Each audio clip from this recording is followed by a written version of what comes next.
Get to know all your favorite VRChat DJs all in one place. This is VRCDJLIVE. Hopefully you guys didn't worry too much about the time. I know a lot of people were here because of the time on the poster saying that it was supposed to be at 7 p.m. EDT, and wouldn't you know it, I also woke up around that time going, oh, I guess we're putting on a show. But I think there was a little bit of miscommunication, but we're here live. We're doing it. It's live. We didn't miss the show. You guys didn't miss the show, and you're finally here. Welcome on in. Welcome to VRC DJ Live. I'm your host, Rob Roman. And if you're brand new here to the program, we talk to everybody here in the community, from DJs to club owners to producers to world creators to dancers, to even to the community sometimes that want to come in and say, hey, we're doing pretty good. And I'll be like, cool, let's talk about it. And that's the reason why we have this show, for you to come on in and ask the questions that you desire. And even for our guests today, not only are we going to be talking about some really key important DJ stuff, but fun enough, and we'll get into it too. I feel like most of the time, people don't really. I don't want to say that people don't know you. I think you guys work a lot in the behind the scenes stuff. So when it is time for you to come on out and talk about all the things that you have been working on with all the projects, I think it's super important. And our guest today here on the show, they are a prolific rave group that features, it was Dubstep, right? I should have asked that earlier on today. Yes. Yeah, you guys are featuring Dubstep because we've got all sorts of different genres. Dubstep stylings and amazing visuals, over 2,000 members in their VRChat group, and fun enough, I learned earlier this week that this is actually your first interview as a group. So I guess we're gonna dive into that a little bit. Please welcome, from Googie Records, Wake and Damoggen. Thank you. Great to have you guys here, and it's fun to, and again too, like I'm flabbergasted. I'm actually shocked that that out of all the different interview outlets on social media, on YouTube, and I know we're constantly talking about the scene on here, but like, what gives? Do you guys just normally don't do interviews, or at the same time are you guys so busy that you can't come in to kind of say a couple of things? No one's asked, really. We just have fun and enjoy ourselves, and yeah, no one's really ever asked for an interview or anything like this, so this is quite interesting for the both of us. Is it weird to think a little bit about, though? Because again, when we have a lot of guests that come on the show, it's more for us to be like, let's get to know them a little bit. Let's see how they tick. Let's see what kind of projects they're working on. But does it bother you that, like, occasionally on the, like, Friday, Saturday, Sundays, when a lot of people are in here and they're raving, it's a matter of, hey, let's go to Googie's house. But at the same time, no one's invited me to Googie's house, and we don't even know Googie to get into the house, less that we just kind of show up and party and not talk to the people involved. I mean, it's not too strange. I don't know. It's my goodness. People just come and have fun, and that's what matters, really. We give people that space to, like a safe space to enjoy music and visuals and all that fun jazz. So, yeah, my goodness. Yeah, I mean, every new face you see is potentially a new friend that you can go to another event with. So that's pretty fun. Do you find that a lot, that you'll find a lot of new users come into the Googie Records space? I would only assume that people would recognize your group in the venues just based off of all the different particles. I mean, I would assume. Well, again, I can't really assume, because obviously the music fits the bill, and at the same time, the venue itself is one that you definitely want to go and check out. So do you find that a lot of people are coming to the venues because of the music, or are they coming for the visuals more? I want to say it's a mix of both. Definitely when we book certain people, their friends come, and then their friends of friends come, and it's a big old party at that point. So I guess it, depends on, who you're booking. And I mean, there's obviously people who come to Googie because they say, oh, it's a Googie event, you know, so they make their way. But I want to say it's like a mix of both. Now, I'm not gonna also want. Man, I'm gonna giggle a lot. You guys are really fun. But at the same, like we're just getting started. We're just getting started. We got a lot to talk about, I'm sure. And again, with it being a live program, everybody that's in chat, you guys are more than welcome to ask your favorite questions. Again, first time having Googie Records on any sort of interview. This is gonna be your moment to ask these types of questions, and we're gonna be diving into a lot of different things too. But some of it too, we were mentioning how, like, I think it was the first venue you were creating was the House World, with like, it was like a living room with a couch in the back. It was like next to a kitchen. Was that kind of modeled against something, or where did that whole concept kind of come from? Really, I spent one night just building a house. You know, it's very simple. Yeah, it was no, I didn't have a direction. I just thought I want an apartment house type venue dealio thing, and just kind of built the layout and then looked at it and was like, a kitchen would go nicely there with a nice countertop, and then could put like a separating wall here for the spawn, and then that's the front door, you know, that sort of thing. So no real direction, just kind of went along and yeah, just built it 24 hours.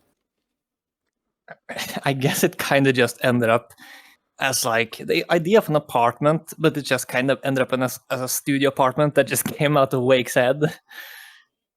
Pretty much. But yeah, it's a nice world. Everything is very like packed in the middle. I kind of no one is left out.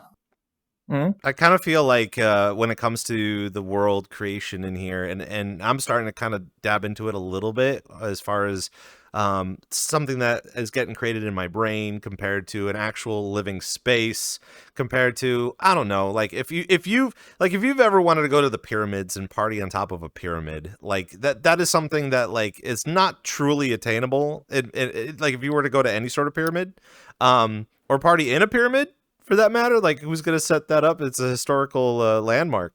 But when it comes to this is why I'm giggling a little bit, because I'm just like, when it comes to the apartment and it comes to a house, like we still have a lot of people that are in this space that have either experienced that in college, where they go over their friend's house, or even before college, maybe a high school party, or you're partying it up at someone's house, your mom's house or something, or not the mom's house, but like going over your buddy's house at college and having a rager or something. And then you have some people that haven't been to college that want that experience. So in their mind, they're thinking, what would it be like? And so that's why I'm giggling, because I'm just like, you were saying that you wanted to put something like this together, but there was no immediate like reference based on whatever you got to experience before. No real. I mean, I've been to house parties when I was like a teen, and you know, like early years of my life. So I guess, you know, and just knowing what a house looks like too, I suppose, just kind of putting that together and then putting furniture in there, and it's just slowly shaping up into a nice studio apartment, I suppose, you know.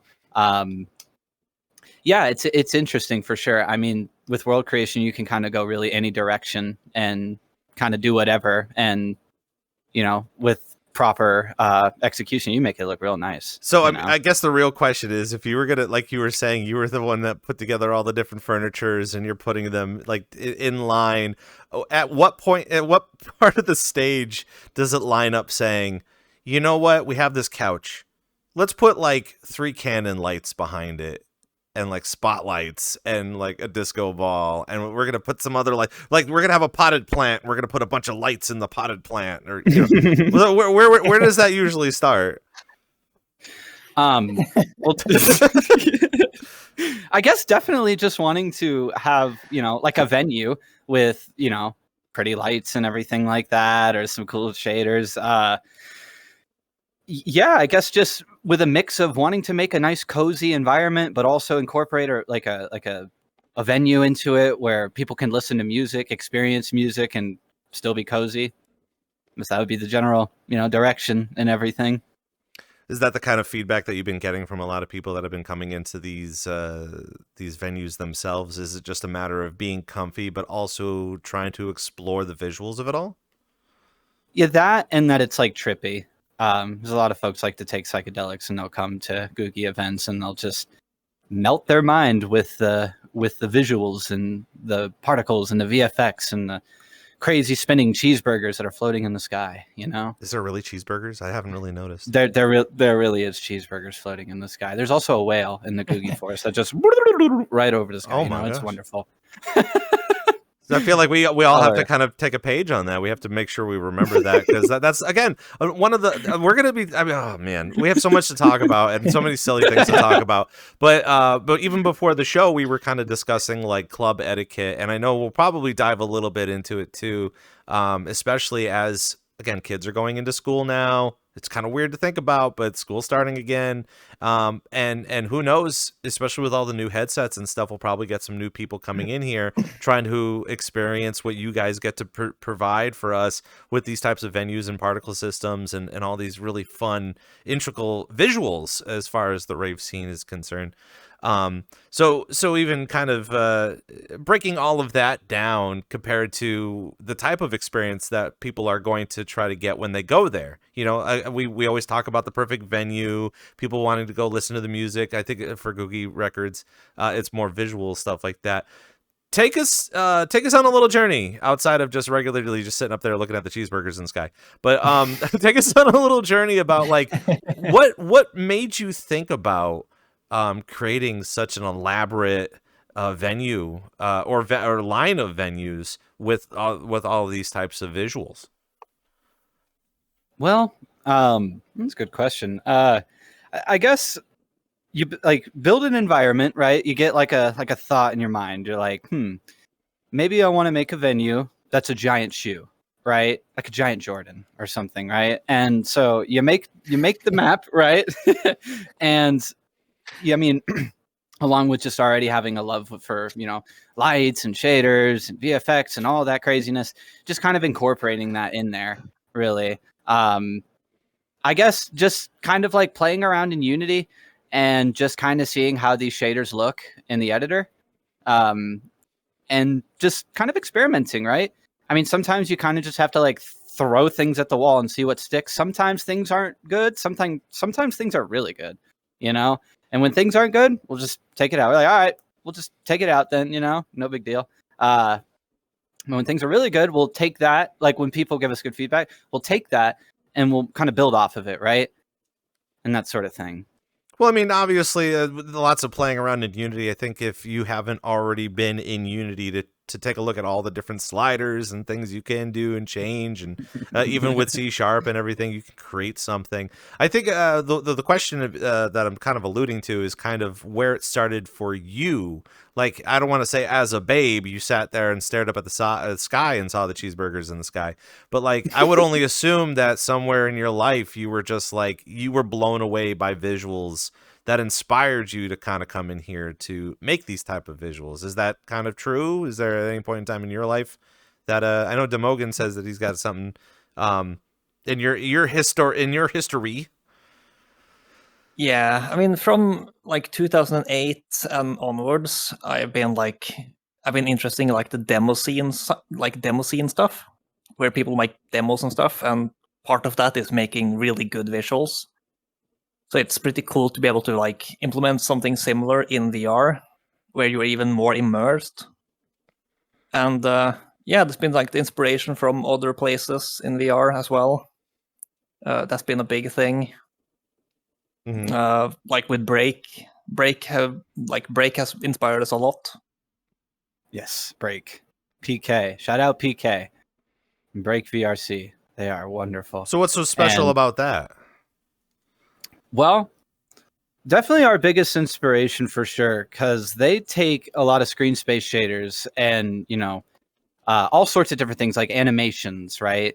You go to a Break event, you can expect the floor to start levitating and you start moving around a mountain until you end up in another venue. And then, you know, like a dinosaur just comes out from out of nowhere and then just starts, you know, hitting the gritty or something like that, you know, all this craziness. Along with particle effects and whatnot. Yeah, like Breaks events have a lot of like visual storytelling. I feel like there's a lot that goes on like during the whole event. So you kind of have to be there from the start to the end, and you get the whole thing. We don't really do like the storytelling part of it. We do more like just the shaders and like the visuals themselves. Following the music. Yeah. Yeah, like following the music to the, like, you know, doing the shaders and like listening to the DJ closely, and then just like, you know, shader switch, right? When the beat switches up, or there's like a bass drop or some craziness like that, you know, just like immersing everybody as they would at like break, right? They kind of follow that same structural of storytelling with, you know, shaders, but, you know, PK is just on a whole nother level with, like, you know, like the whole world is, you know, moving along with the shaders and everything. Definitely underrated community and club for sure. I mean, I would even hate to even think that what you're doing is just advanced VJ work. I mean, to be honest, I mean, if you were, instead of just actually having a video up there, you know, take the whole world as a video, and you're basically molding it based off of what you're hearing with the music. Yeah, pretty much. It's like it almost shares similarities to like doing traditional VJing on a screen, but rather it's, you know, built directly into the world, right? Because you got, and then you have the, you know, the MIDI pad or in game, you know, that, you know, Damoggen and I will put together, and you can then essentially, as somebody would when they're VJing, you know, on a screen, they got their physical controller there. You got it here in game, right? So you're, I mean, yeah, definitely. It's definitely a lot of fun for sure. No kidding. Is is your are your worlds DMX ready with like a pad at home instead of use, because you have the huge board that has the little toggleable sliders on it. Are you capable of like integrating it with an actual like board? You know, a lot of people have asked about that and everything and all of that, and we just haven't really tried, you know? I mean, I don't really have like a DMX board to hook up to begin with, and I kind of just like the idea of like just doing it all in game. Like, you don't got to hook up any sort of craziness, just have access to the controller, and then bada bang, bada boom, you know, you're rocking and rolling, right? It's all in world. Yeah. Did you have like something to expanding to DMX would be nice in the future, but it's also nice to have like everything being able to be done in world, because it removes the barrier of entry to having to like buy a controller. Like anyone like an interest to use the controller can, well, just ask to be put on the whitelist and they can do it. Yep. Just learning about that entire process too is super interesting for the future of what we've got going on here. I've talked to so many different clubs and groups and even DJs themselves that literally say that we're constantly in the need for VJs and understanding that concept. But when it comes to VJing in here, like you need, well, I would assume that people want to have Resolume. It's kind of a very popular software to use. And I would, once you do have it, there's so many different things that you can use in that process. But in the same thing too, it's just like, when you have a bunch of VJs, like it's like being a drummer in a rock band. Like once you say you're a drummer, everybody's going to want a piece of you to do their lighting or their visuals or something. And then you're either constantly busy with no money, or you just got a lot of projects that you're just like, well, you know, I'm good now that all these people are doing those things. But being able to integrate all of that too is super interesting, especially as we're moving forward, you know, trying to translate VR to IRL applications and looking to get more work with visuals in the future for festivals.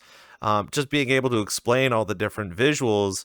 And I was able to showcase one of your venues to a friend of mine who does, you know, IRL DJing and stuff. And he's just like, Oh, wow. I still can't understand what the heck is going on here. And I'm just like, just imagine going to like Tomorrowland and seeing the fire cannons, but being able to stand in the fire cannon without it burning you, kind of a thing. Which again, you just can't concept unless, you know, you're standing in fire trying to understand how fire works. But, you know, that, I guess that's the beauty of what you guys are kind of implementing into our scene. And I'm really glad to have you on the show to talk a little bit about that, just because, again, we have a lot of people that come in here to party and hang out with the DJs and stuff, but it's very rare that you'll get them to say, oh, thank you, Mr. DJ. Thank you, World Creator. Thank you, you know, because you guys are tirelessly working to make some really cool looking things in here. but you also, I would assume that you guys float around your own events too, and the people that know you, but some people are just like, yeah, I don't know. How does it feel to be able to walk around and be like, hey, I did this? I mean, it feels pretty nice, knowing that, we contributed a lot and everything, and we're just happy to do so, like help realistically anybody, because I mean, people helped us at times when we needed it, like when we were learning how to, implement shaders into the apartment, like we've gotten help from quite a few people, right? And I guess it's more or less just like giving back, right? Just constantly, helping people out when they need it, or just giving advice or whatnot, or just even giving assets, just assets out and things like that. I know it's still a little early to kind of bring up this heavier topic, but when it comes to building such intricacies, because I feel like there is some intricacies here that we're kind of missing out on. I know, like, again, shader turns color, particles go up, and we go, ooh, that's really pretty. But, you also need to sit down and try to figure out how fireworks are made. Like there's a whole combination, they have a whole macro that you have to fire to kind of put something like that together. So one of the heavier hitter questions that I would want to actually ask you guys is, like, outside of, and we'll dive more into it a little bit later in the program, but like, do you have other applications that you're hoping to make with this kind of stuff in the future? Because it is starting to get a lot of popularity. A lot of other people are going to want to try to use your setups for the future of how we're raving in VR. But are you guys trying to implement something like as an independent game venture or independent venue Unity thing in the future? Not particularly. I mean, we're just kind of like having fun, like Googie is pretty much our, our passion project and everything, I mean, if it goes in that direction, that would be nice. But as of right now, the way things kind of are moving are nice. I mean, I just haven't really thought that far ahead, kind of just, little things here and there, like right now working on, shader controllers and whatnot, and, different ways of toggling the shaders, different ways of doing a whitelist and all that, or, ways of giving whitelist access to somebody in world, easily and sort of manner. Yeah, and nothing particularly in the realm of like going much bigger, I would say. I don't know. What do you think, Damogus? I know you be building Fortnite maps, cashing on that Fortnite money. Yeah, and especially with like dead mouse coming in Fortnite and all that jazz. Like, what yeah, was it? Actually, UEFM. Yeah, not for nothing too. I just learned that I think it was Live. I think Live in Miami. They just had an integration with Fortnite too, where they built a replica of their nightclub in Fortnite and was airing Fortnite at the club, and it was so ridiculous, but it looked really clean. Yeah, we would just be messing around with like Unreal Engine for Fortnite as a joke. I mean, we're just throwing around the idea of doing a rave in Fortnite instead. Dude, I'm not like, no kidding though. I mean, like, what? We got people that are DJing in Final Fantasy. They got, was it Roblox? Yeah, Roblox is kind of a popular thing. I'm just like, I'm not saying that we have to Second Life. Yeah, I mean, there's a lot of raves. That's what I'm saying. Like, I'm not saying that like at the end of the year by VRChat we're gonna go and play on Roblox, but like at the same time too, like, I don't know if Fortnite seems to be doing very well. I mean, I'm not saying that they're not gonna want to, get some implications in here. They want to try to transition a little bit. I mean, you're a little bit limited because you can't do a VRCDN stream in Fortnite, so you have to direct someone else to a different website to listen to the music. Not the yet. Same thing with Final Fantasy. We know the people that can fix that. That's true. Yeah, just need to send an email to Tim Sweeney. Perfect. But even like looking in the future of like the rave scene too, obviously we're going to talk a little bit about it, and of course it's VRCDJLIVE, and we're sitting with Wake and Damoggen here from Googie Records. Amogus. The Amogus. Sussy Baka? Yeah, Yeah. something like that. See, that's the problem with this show is that like we're gonna put it up on YouTube later, and I don't want people approaching you in the next 2 weeks calling you sussy amogus baka something. But hey, it's a term of endearment, I guess. But again, it's a live show, as you can see here on Twitch, and if you guys have any questions for the guys here as we continue to dive into everything about Googie Records. Speaking of which, I know we talk a little bit about the origins of how our guests kind of come into VR chat, and despite being interested in building these types of worlds, take us back. When was your first time for both of you to get into VR chat, and what were you doing in here? What was going on? You go first, Amogus. I gotta think about this. I mean, I got into VRChat back in January 2018, but back then I was a desky. So I was just, around exploring. That was like during the Ugandan Knuckles period. And then after a few hundred hours of just exploring in desktop, I just left VRChat, didn't come back for a few years, and then 3.5 years ago, me and a bunch of Final Fantasy friends ended up just buying a VR headset within like the same 2 weeks. Just a spontaneous purchase. And So I would assume you guys went to all VR. the Final Fantasy worlds, right? Is that what you were doing?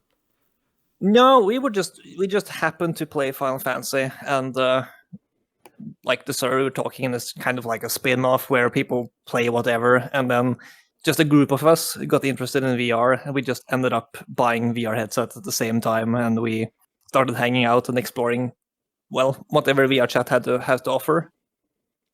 So That's basic. I know I always ask the question. Well, I want to always ask the question, but obviously you have a lot of people that come in early because of the Uganda Knuckles. Were you a Knuckles? Did you try that? I was not a Knuckles, Oh. but I was in a few instances where there were a lot of them. But you were drawn to that. Like you wanted to be a part of that. You didn't want to be like, oh no, the It was- Knuckles are coming for me. Oh. It was mostly the fact that all the videos you found about VRChat basically just kind of like showed me that the game existed. So I was interested in just seeing what it was about.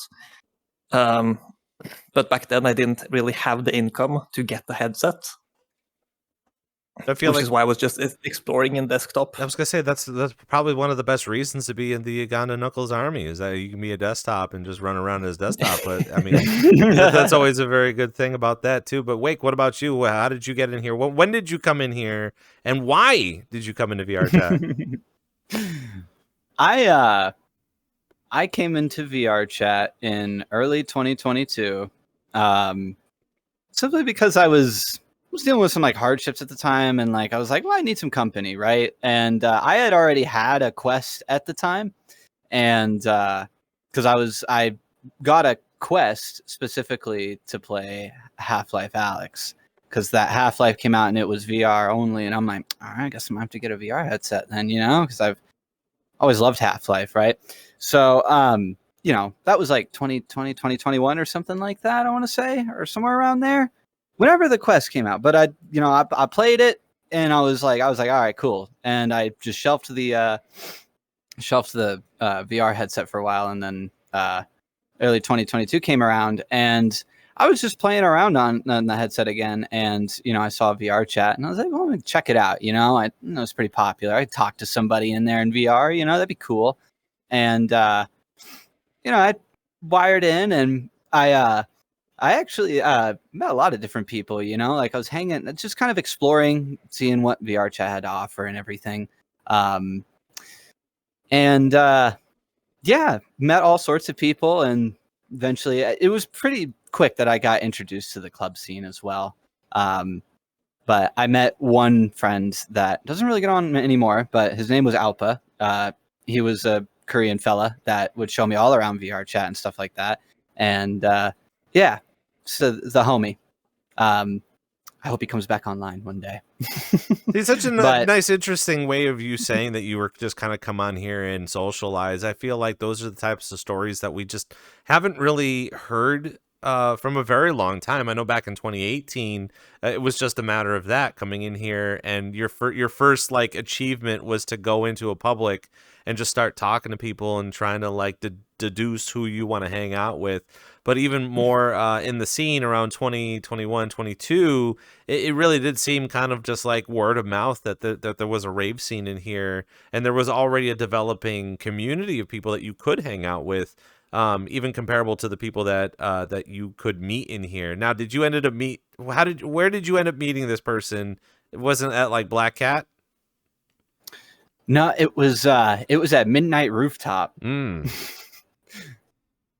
Yeah, classic. Yeah, I would meet all sorts of people there, really. I mean, you'd meet the toxic people and you're like, all right, no, I'm just gonna stop talking to you. But like there's good people who be popping through there, you know, and like you can have good conversation, you know, and I've made some good friends, you know, on that map that like, you know, I'm still friends with and everything, you know.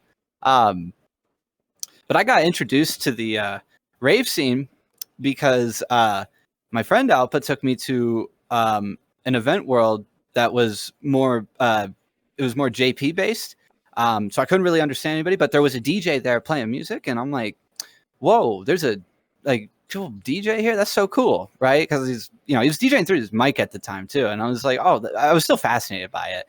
And he told me like, yeah, there's way more to it than just this, and then like showed me like Club Orion, and then I seen that there were Club Orion events that went on, and I would go and check those out, and that's where I started meeting people that were much more integrated into the scene.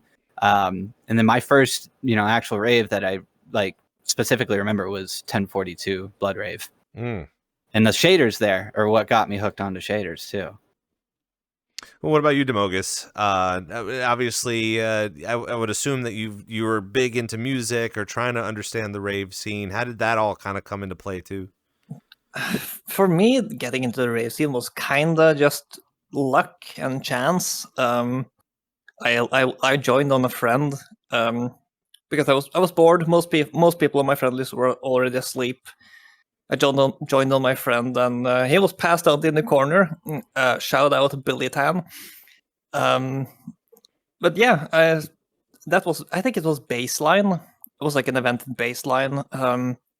And since he was just passed out in the corner, I had to just look around at the event. The music that was being played was, well, dubstep, so I felt pretty good. And I ended up meeting a friend I hadn't seen in like a few years. Didn't even know they had VR, so that was pretty cool. I was gonna say, like, are you guys both animes? And you're just like, wait a minute, hold on a second, like, you're an anime too? I'm an anime. No, back then I had a different avatar. I had like a gold skeleton avatar. But it was also not Wake I met. I met someone else that I knew from Final Fantasy through a mutual friend. And I started talking to them. Found out that they were the ones I thought they were.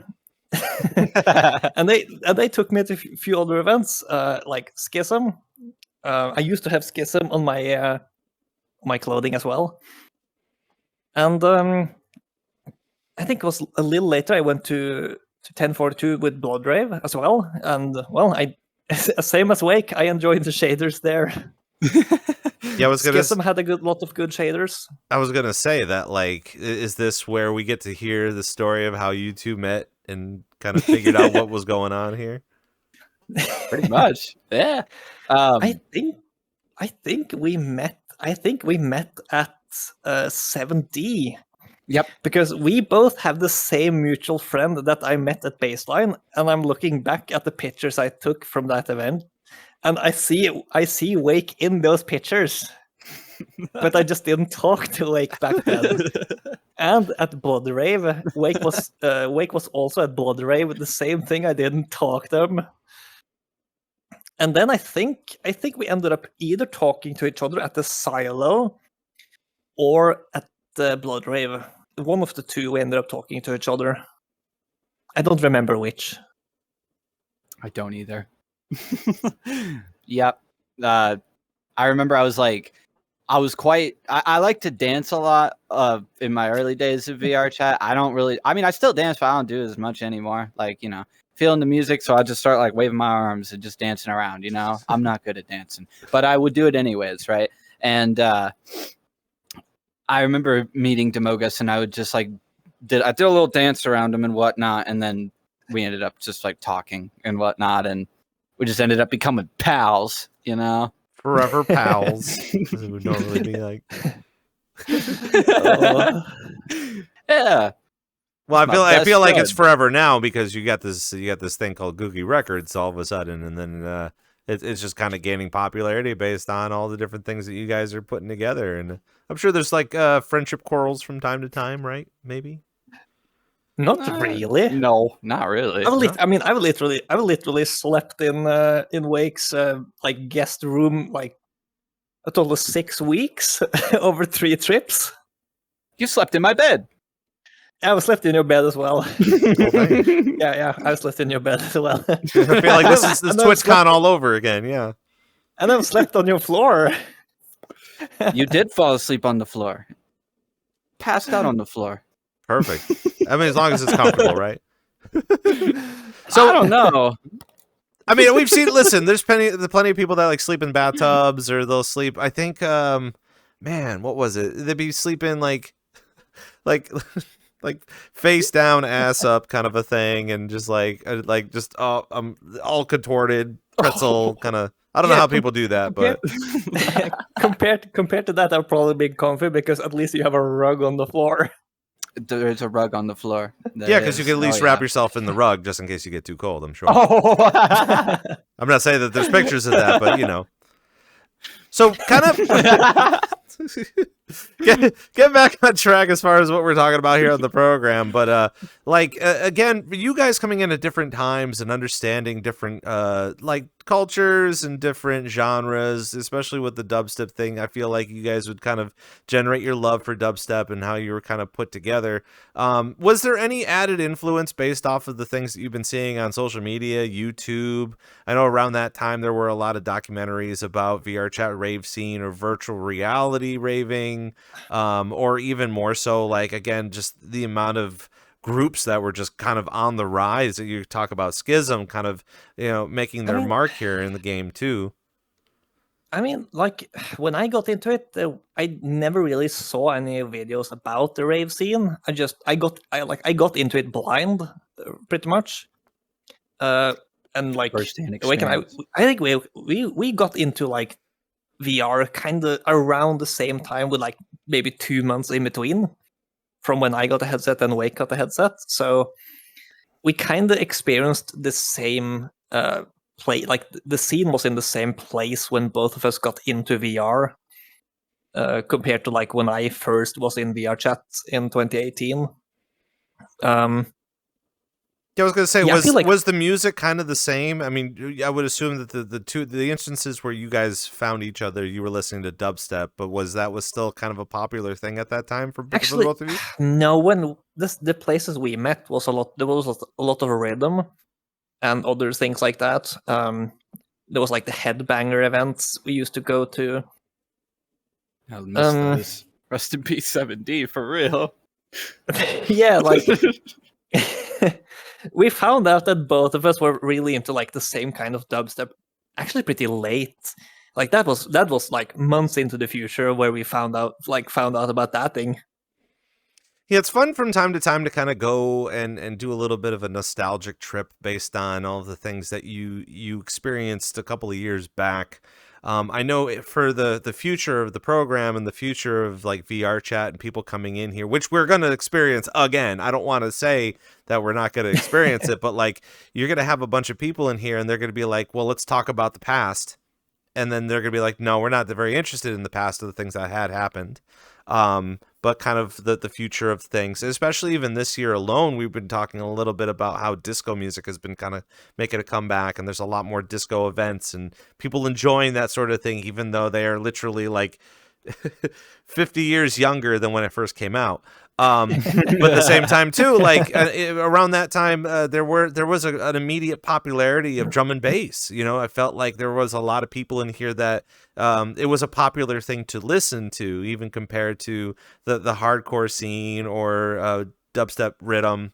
Even I guess jungle wasn't really much of a UKG thing, wasn't really much of a thing at the time too. But compared to the amount of people that were listening to dubstep at the time, was there a significant group of people back in the day? Kind of, were you enveloping a community? I guess that's the question I should be asking. I want to say it was probably 7D. That was like the place that we would hang out at a lot.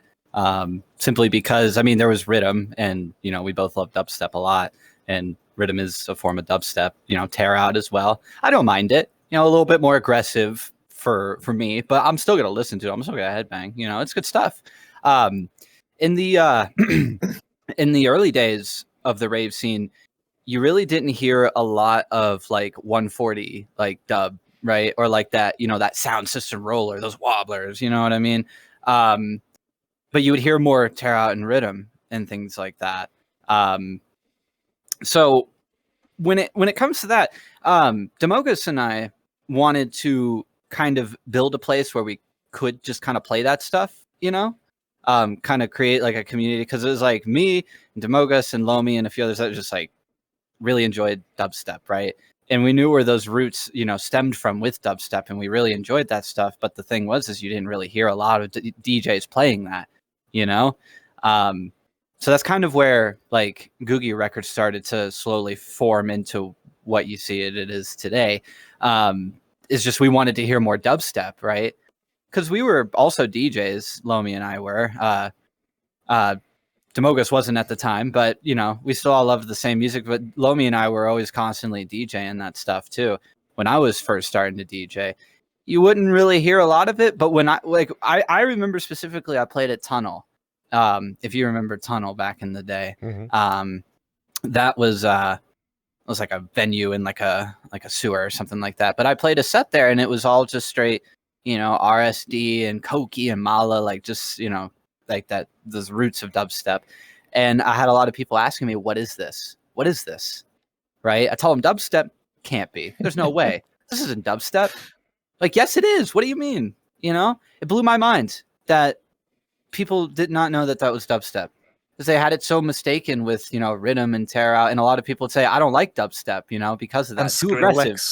Yeah, and Skrillex too. Yeah. A lot of people were like, you're telling them you're playing like dubstep at your event, and they think about Skrillex, and it's like, nah, I don't like dubstep. And then they happen to just come to the event, look at it, and then what they hear is completely different from what they were like thinking it was. I was gonna say, is that a shot in And the then they ribs to be like, oh, you play music like Skrillex? Like, I feel like that's kind of always the go-to. I mean, yeah, the thing is, like, a lot of people, they found out about dubstep when Skrillex became mainstream, so that's the sound they associate with dubstep, even though it's just like a subgenre from dubstep. Yeah, or Skrillex's little own twist of it and everything. Yeah, like they're like thinking about that as that's what the dubstep is, because they didn't really know about the genre before. And when they then come to like an event where they hear some 140 deep dubstep, like old school reggae stuff, they get it's like a surprise what it's actually like. And usually it's a positive surprise for a lot of people, especially the ones who don't like Skrillex. Do you find that do you find that most of the time a lot of new users, when they're experiencing some new genres and new clubs, that they find that dubstep might be a little intimidating to kind of get into? Or is it because they don't know it? Or is there an approachable way of introducing it to someone that could be a little timid? I feel like it depends. It really depends on when you like encounter dubstep in the first place. Because you have the old school stuff. If that's when you found about dubstep, it's a little bit different than if like, yeah, bro step was what you discovered, or if it's like rhythm, tear out. So I feel like it's like a case where it differs between like every time, like which one you discovered first. Yeah. So it's hard to like just put everything together in one basket for that one. Wait, do you have a take on that? Yeah, you know, I agree with Damoggen for sure. I mean, you know, it really depends on when you first listened to it, or realistically, what you know about it at the time. And for the most part, most people know and associate dubstep with like, Skrillex and Subtronics and, all those, popular US producers that, are constantly selling out shows and everything. It makes sense. When dubstep, really derived from, the UK, the deeper parts of the UK where, like these deep hole in the wall record labels just be releasing these records, and they're just more popular in the UK. Some of it makes its way over to the US, but it was mainly popularized in those forward thinking clubs in the UK. Because it's, dubstep is derived from UKG, which is garage, just spliced up a little bit differently and everything, same samples. With a little hint of reggae as well. Yeah, and jungle too. And jungle. That's right. Absolutely. I think when it comes to deep dub, it's very easy to introduce a new person to that because it's very, spaced out, easy music. I mean, it's for most people, it feels good on the ears because of the bass. You put on some good headphones and you listen to something like, Haunted from the DMZ, and that shit just rocks your ears, right? It's minimal, right? A lot of sub bass, very minimal. It's not like it's loud with the bass, but it's very minimal. You know what I mean? Yeah, you end up with something that's it's very heavy, but it's also it's like heavy in a relaxed way, so you can just relax and listen to it. Pretty much.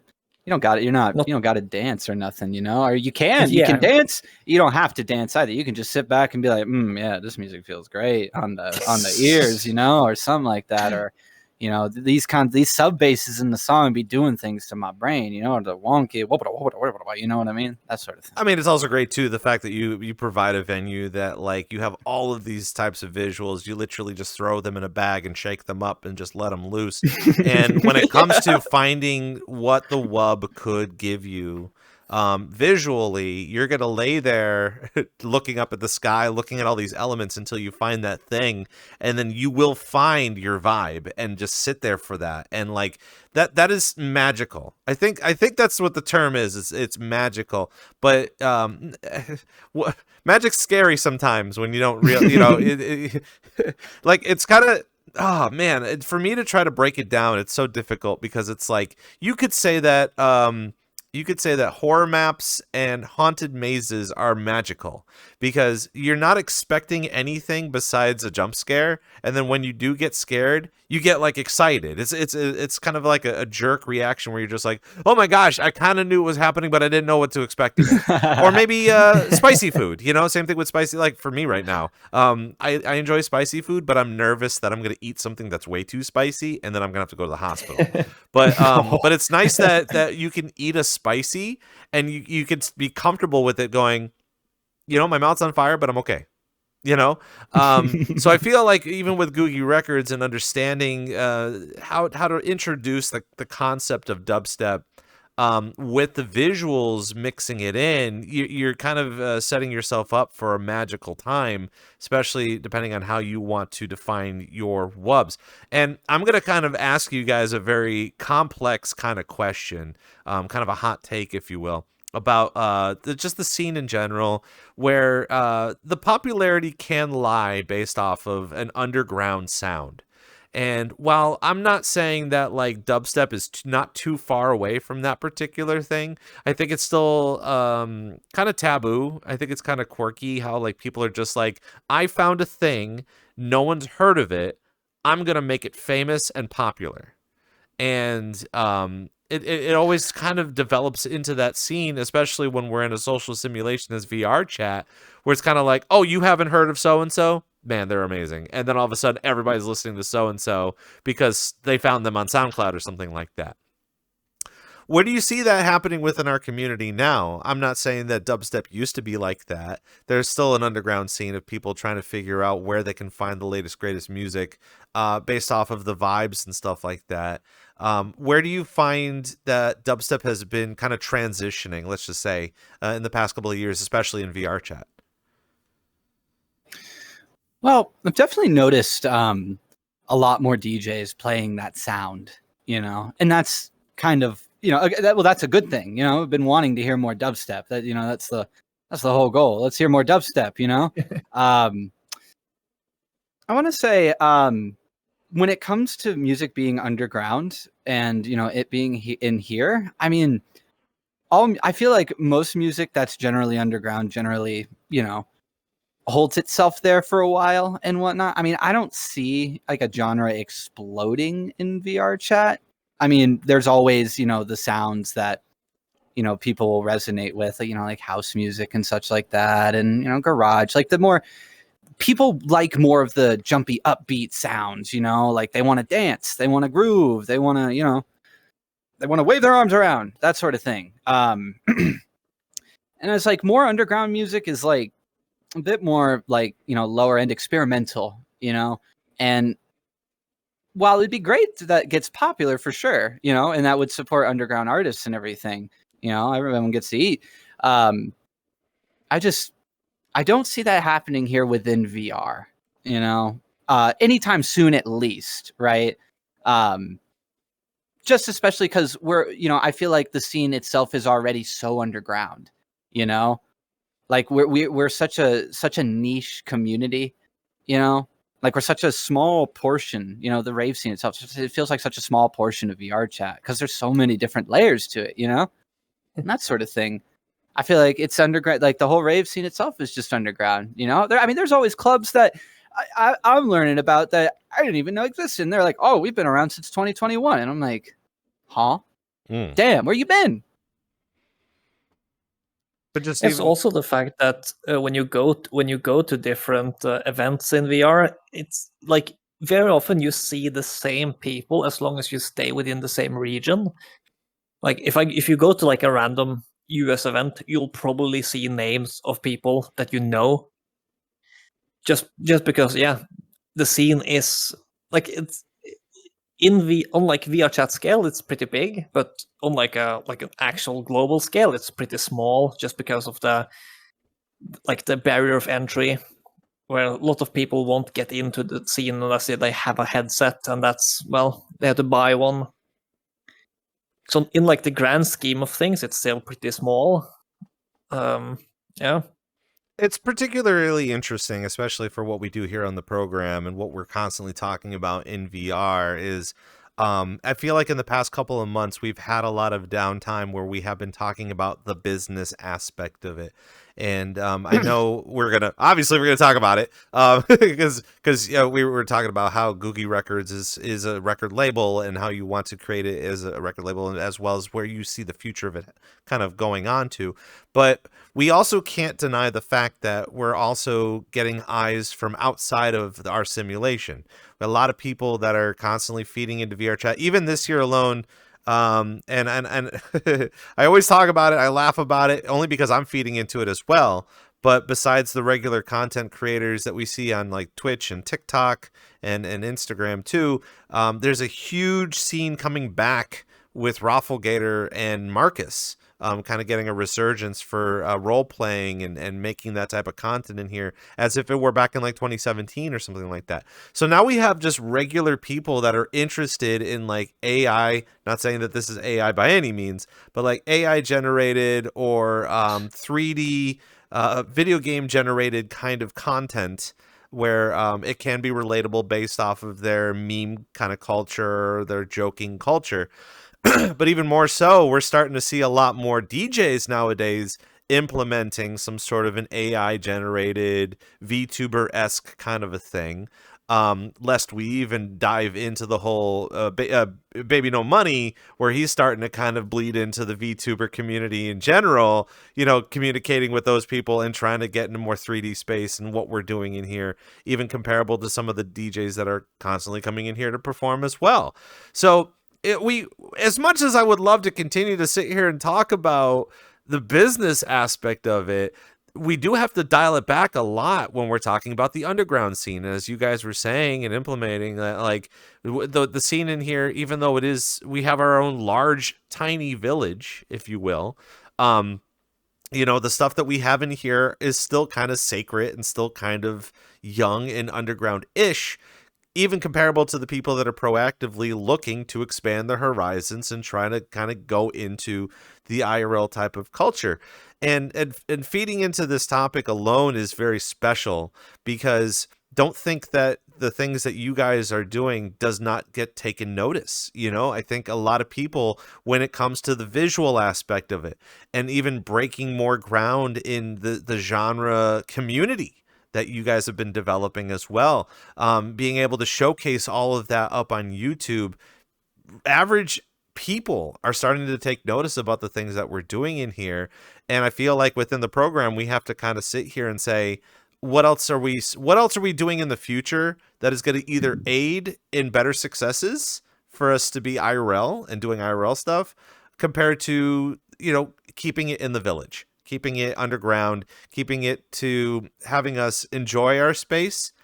I feel like also a part of it has something to do with the fact that, like, I'm not saying that we're all introverts, but I don't think we're extroverted enough to bring in just random people that are just like, I'm in a simulation, I'm in a video game, like we get that all the time. But at the same time too, we want to bring them in to explore, but we also want them to have that better club etiquette, that not only showcases that what we're doing in here has significant weight, but all of us are kind of doing our justice of bringing the best of the things that we enjoy into a better light that everybody can be a part of.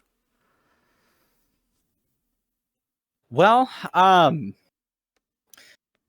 guess in terms of business and like the label, I mean, I generally tend not to think too much on business and more or less just like have fun, like we're here in the game to kind of have fun and enjoy ourselves, listen to music and all of that.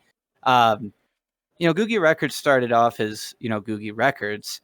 But we weren't really a label to begin with, more or less. It was more or less like, just a venue name. And we ended up, down the line, we eventually let's try it. Let's try releasing a few free to download tracks, right, on Bandcamp, put them up on SoundCloud and whatnot, and promo them, right? Because everyone loves free music, right? And especially here directly in the scene, and it's like, we love doing that, just kind of, creating that aesthetic and giving these, our friends, who are very talented producers, a chance to showcase their work and things like that, because they work so hard and they're so talented at what they do with their music. Love to hear it all the time, and do some sort of fun creative project like the Googie Communities EP release. We had 14 people make tracks, myself included, and we all just kind of put it on a free to download EP and just kind of had fun with it. All free download, no pressure, just have fun, no genre restriction. I just asked everybody to keep it to a certain length, certain file type, and all that fun jazz. And, and then releasing, some of our own music as well, like singles here and there, or things that's like, oh, I made a really cool track. How about we just post it up on the Googie, and then have everyone download it? Because it's not like we don't really ask for money for the tracks. It's all free download, right? So, you have that. And and I guess with business, I mean, we did like t-shirts with Virtual Vagabonds, and we did make money from that. Virtual Vagabonds, got some money from it, and we got some money from it, and then everybody got t-shirts. Everybody won, because everyone was asking for t-shirts, and people are still asking for merch and everything, which is something we're working down the line to make happen and everything. But realistically, business, I mean, we just haven't really like thought that far. I mean, here and there we have, like what ifs here and there. Never really like put any action to it. Just kind of, we're just like, maybe, down the line that would be cool and whatnot. for the most part, we've just kind of stuck to what we've always done for the last 2 years, and that's events, and building maps. I mean, we got we got a lot of maps over the last 2 years, because I mean, it's almost like every month we'll release a map or two, or we'll just make a project and do, we'll be like, all right, let's throw a rave in there, let's do a rave, like with Club Jordan, giant shoe. Yeah, the business thing. The business thing is the hard part about the business thing is the fact that we don't live in the same country. So you have like, if the business is US based, then it might be a problem that I'm hired for tax purposes. If it's Norway based, then it might be a problem if Wake's hired. It's difficult when it's across borders and across continents. Honestly, that's like the big issue when it comes to like a business aspect. But it's also like, we never started Googie with profit in mind, or the intent to make profit. Yeah, there was never like the intent for there to be like a profit. It was mostly just, people wanted some merch. We ended up making some merch for them. We did make a little bit of money off it. But yeah, it like profit was not like the main focus ever for Googie. But don't you find it kind of quirky in general too, that like obviously again the internet is so vast and you can legit put anything on the internet and somebody somewhere can see it or comment on it, explore it, and what's so interesting about our community is just like we're all friends on the internet across the world anyway. So we all know each other, and we also have outlets outside of everybody else throughout the world. So when you sit here and say, you're already doing a really good job promoting the fact that you have an EP of up and coming artists and their music and stuff, and you're providing it for free on the internet that people can download and enjoy. And then what if somebody actually enjoys that particular thing? They're going to tell someone else, and then someone else is going to tell something else. And most of the time, I'm not saying that you guys haven't thought about it too, which I would only assume that you have, but like, that's the best kind of promotion for yourself is making a thing, posting it online somewhere, and then who knows that somebody might catch up on it and go, this sounds awesome, I'm going to use it for something else. Less that you have to reach out for like copyright or something, but like at the same time, you should be honestly grateful just over the fact that you posted something on the internet, and then people are starting to kind of take off of that. Just alone too, that you guys have literally over 2,000 members in your group in VRChat. That's 2,000 people. That's a lot of people that are interested in the things that you've got kind of cooking in here. And so again, it's not a matter of just making money or business, but I feel like we're proactively, we're using our instincts and our skills to strengthen what we're doing in here. And I think a lot of people are realizing that, oh my gosh, I have the skills to pay the bills if I had bills. And then people are starting to get smart about it. They're starting to be like, well, what can we do with this? And even kind of diving into the label thing too, which, we're talking about it. We might as well start talking about it. Is just the fact of that alone too. It blows my mind, guys, that there are people in here that are genuinely interested in that side of the business and wanting to really break ground when it comes to the music side of things, the DJ side of things. Lots of producers in VRChat, but that's the problem too. They want to grow, and then the people that are proactively doing the major market stuff, they want to find you. They want to find all the stuff that you're making. So, coming up with that realization and going, oh shoot, we're actually doing something in here.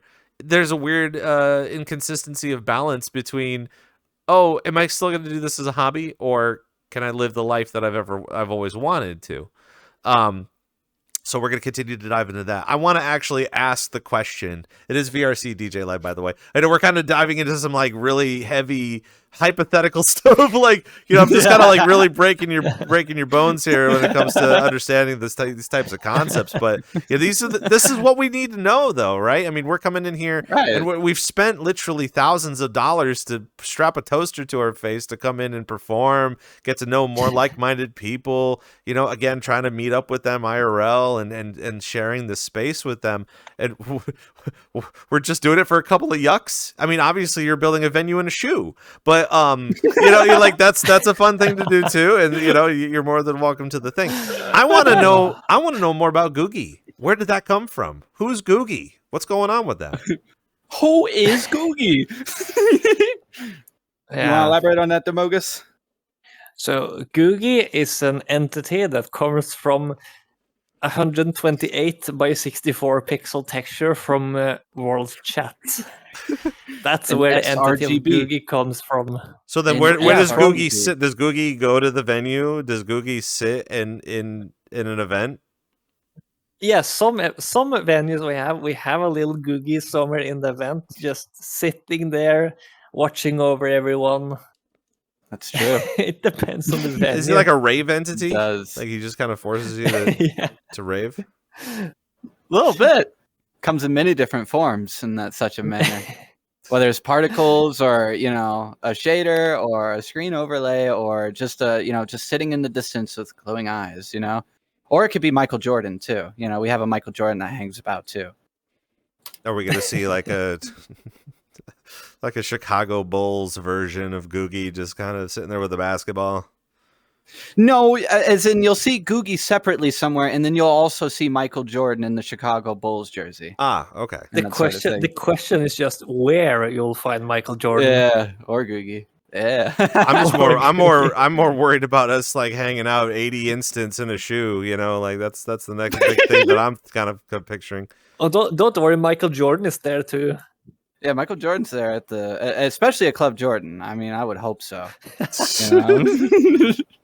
What would be the theme of the night? Is it going to be like Jock Jams themed music, or is it just like what would be the whatever the DJs want to play? I guess the DJs always got a good sense of direction in mind. That's like the thing too. We'll tell the DJs there ain't no genre restriction. Play whatever you'd like, and then we'll have a banging event. And people play just some awesome stuff. I mean, we love variety. Our favorite is dubstep by far. When people ask us what they want to play, I'm like, dubstep, play dubstep, but otherwise play whatever you'd like, like there's no limits here. Cause usually when DJs are told play whatever you'd like, they do their best, they be doing their best and when they're in their comfort zone, all that anything from house to techno to dubstep to speedcore. Yeah, people play a lot of things at Googie events, and that's basically what we're all about. I'm still waiting for that experimental set. I've been telling people, I'm like, I want someone to come in and just do like this crazy experimental set where they like smack a gong and they take 2 metal trash cans, smack it together, and they like wave like a kazoo around or something like that. Like I want like that kind of experimental, but we haven't gotten that yet, so I'm hoping that comes.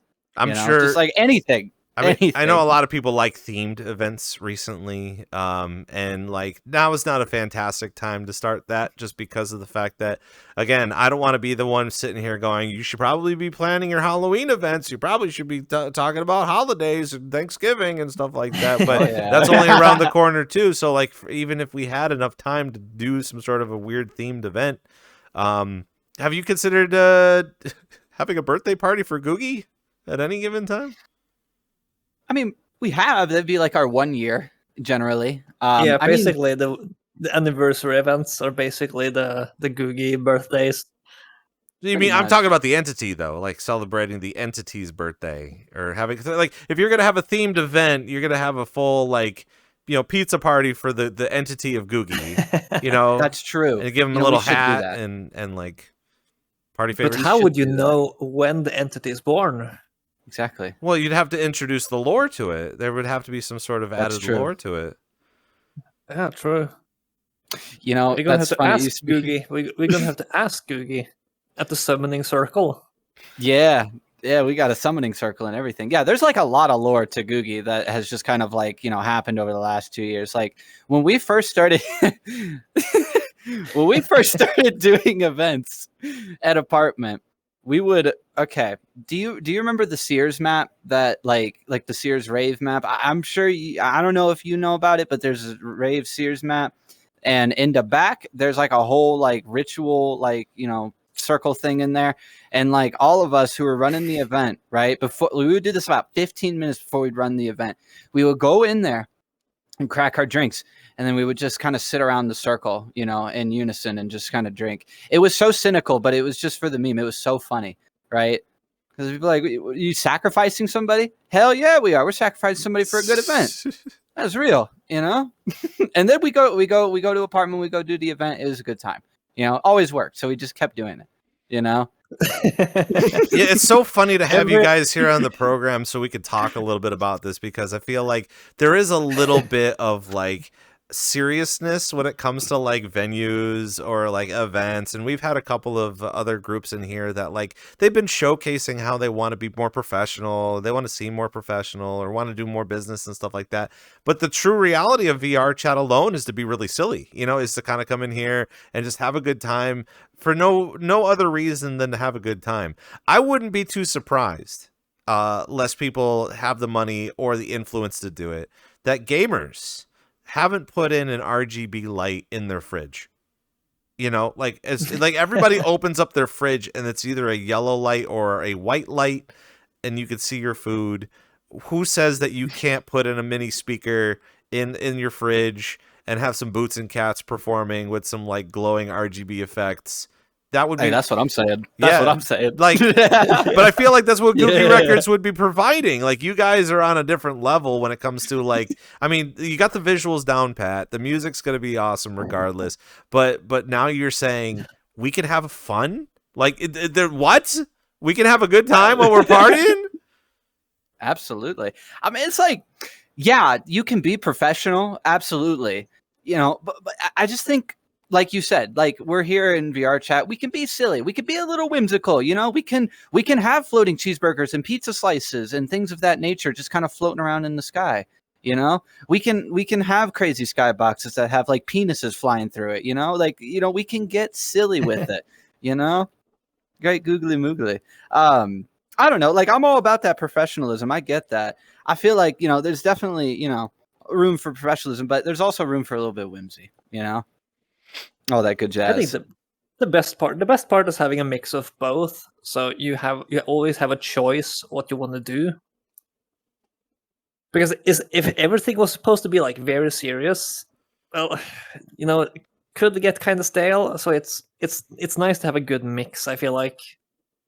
I know we were kind of talking a little bit earlier this week about the fact of it does take a very long process to put together a world or a venue or something like that. I personally alone have been, for the past 2 months by myself, with some help of some friends, of course, being able to develop a brand new club instance. But it is starting to kind of get down to, all right, I have a whole laundry list of things that I need to check or fix. And I'm getting really bogged down over like, well, I've had like, I was like, oh man, this sounds like a really good concept, but obviously 2 months in, you're just like, when is this going to be over? So at what point in time when you're creating these venues or instances, because again, between the two of you, I would assume you both work hand in hand on putting together this sort of stuff, maybe even with a smaller team as well. But is there a point in time where you crack and you go, you know, we can make this really serious, but at the same time, we can also put another month into making it really silly?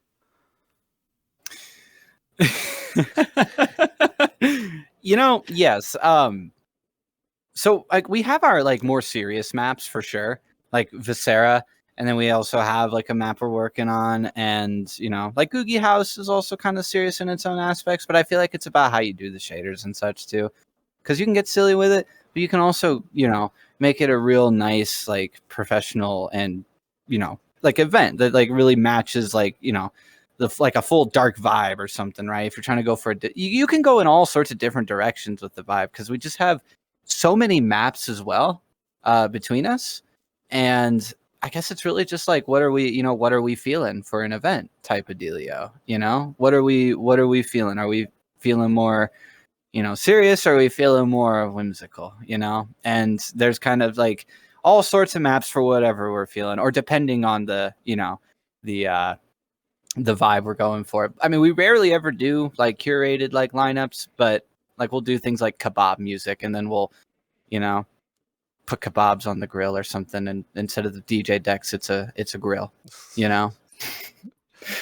So like even when you're putting together something like that too, like do you find that it's always concept first. Can you kind of break down the whole type of process? Do you find that you have some trouble at the beginning of the process, or has it always been we're gonna make a thing and then make it silly afterwards?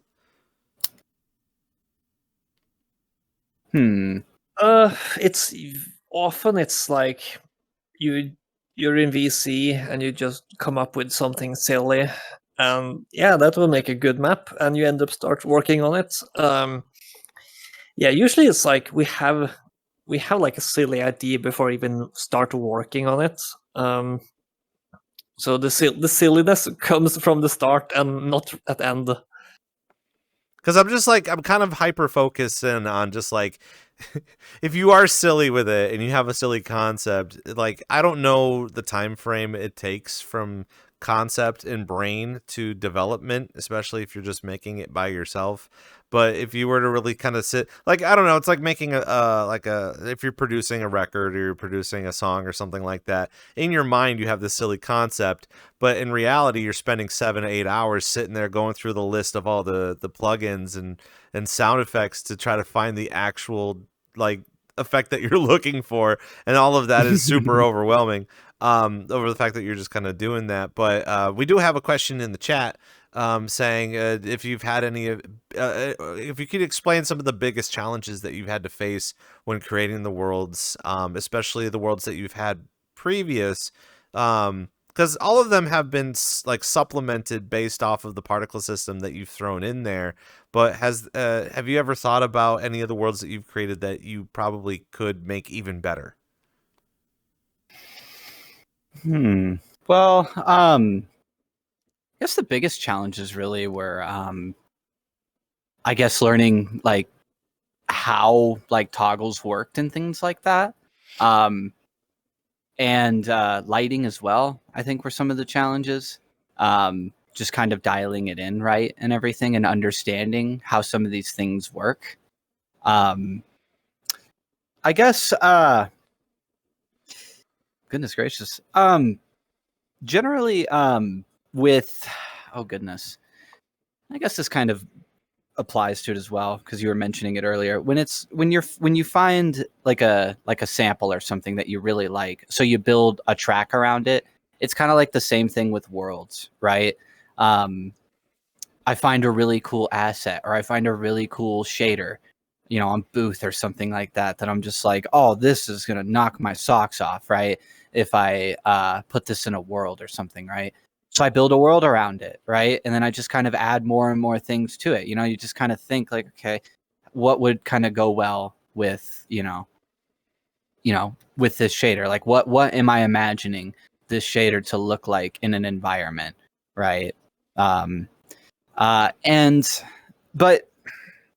I guess, yeah, the biggest challenge was really just understanding how, Unity works, and how some of these things behave with Unity, because sometimes you could look at Unity the wrong way and it'll just break, especially the SDK, the VRChat SDK at that. Yeah, I was gonna say, is that a really big headache for you from time to time? Because again, just like today, like we had a whole laundry list from the new update, the VRChat update, and they always tend to do it either on a Thursday or a Friday, like right before a really big time, and they know this, at the same time they know what they're doing. But compared to the people that make worlds and stuff like that, you guys have to hustle your buns to get it, up and running for a really busy weekend. I love updating the SDK for worlds. I really love doing that. A lot of people would think that's sarcasm, but you like doing that. That's very much sarcasm. It's the best feeling to update SDK before a Friday night event. Oh yeah. Yeah. Oh yeah, it's rough. I think, yeah, that's probably one of the bigger challenges, is like the SDK like kind of breaking at times. Like, let's say you want to like put a script, and some people, I guess, don't really like understand or realize how fickle the SDK really is, because like you could put a script in there that you don't realize is deprecated, and you put it in there and then it just doesn't work, and you're like, why is my project broken, and spitting out like 300 errors at me, 3.8 is probably the version I've had the most issues with. some worlds have like after updating to 3.8, some worlds I have are so broken I just had to probably have to just recreate it from scratch, because that's probably the easiest and fastest solution than to try to like figure everything else out. Mm-hmm. So yeah, I try to not update the SDK unless I have to, like there's a specific need I have. Is there a And, better way of releasing tension from people? Because again, there's points and times where people get really frustrated, and we see it from time to time. I mean, it's very rare nowadays. I know, was at the beginning of last month we had VRChat go down for probably 12 hours or something like that, and people were not aiding the fact of that it was going down. The development team were like, it's down, and everyone's like trying to connect again. Everybody's trying to connect to the system.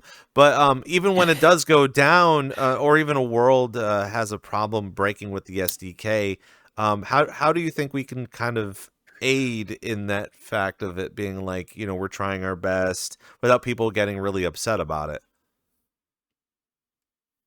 Well, I think the one thing that I guess some people can understand is that VRChat is still an early access game and it's constantly being developed.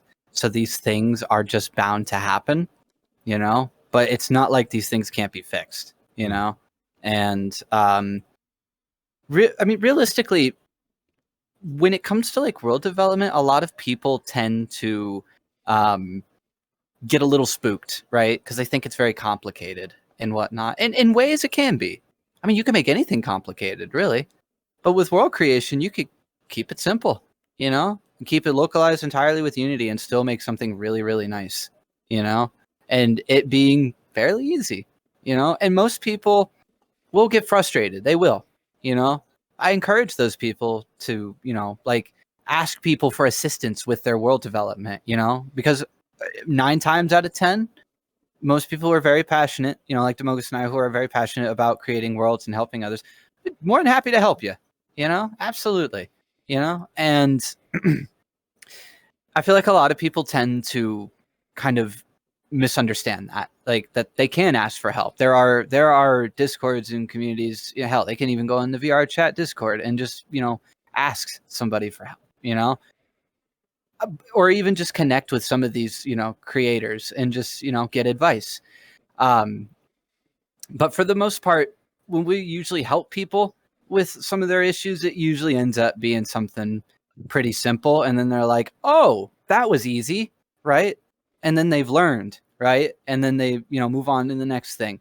And then they can pass that knowledge on to the next person when they come across that issue. It's just about like helping each other, and that sort of thing, because people helped us, we helped them. It goes all around the clock, people are always helping each other out.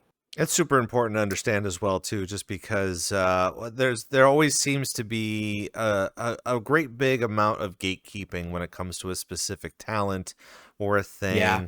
I know, particularly without going into too much further detail on it, one of the questions that we provide on the DJ submission form for when we have DJs that want to come on and be a part of the show as a guest or tell us a little bit about what's going on, almost 100% of the time, they're just saying the drama. There's always drama involved.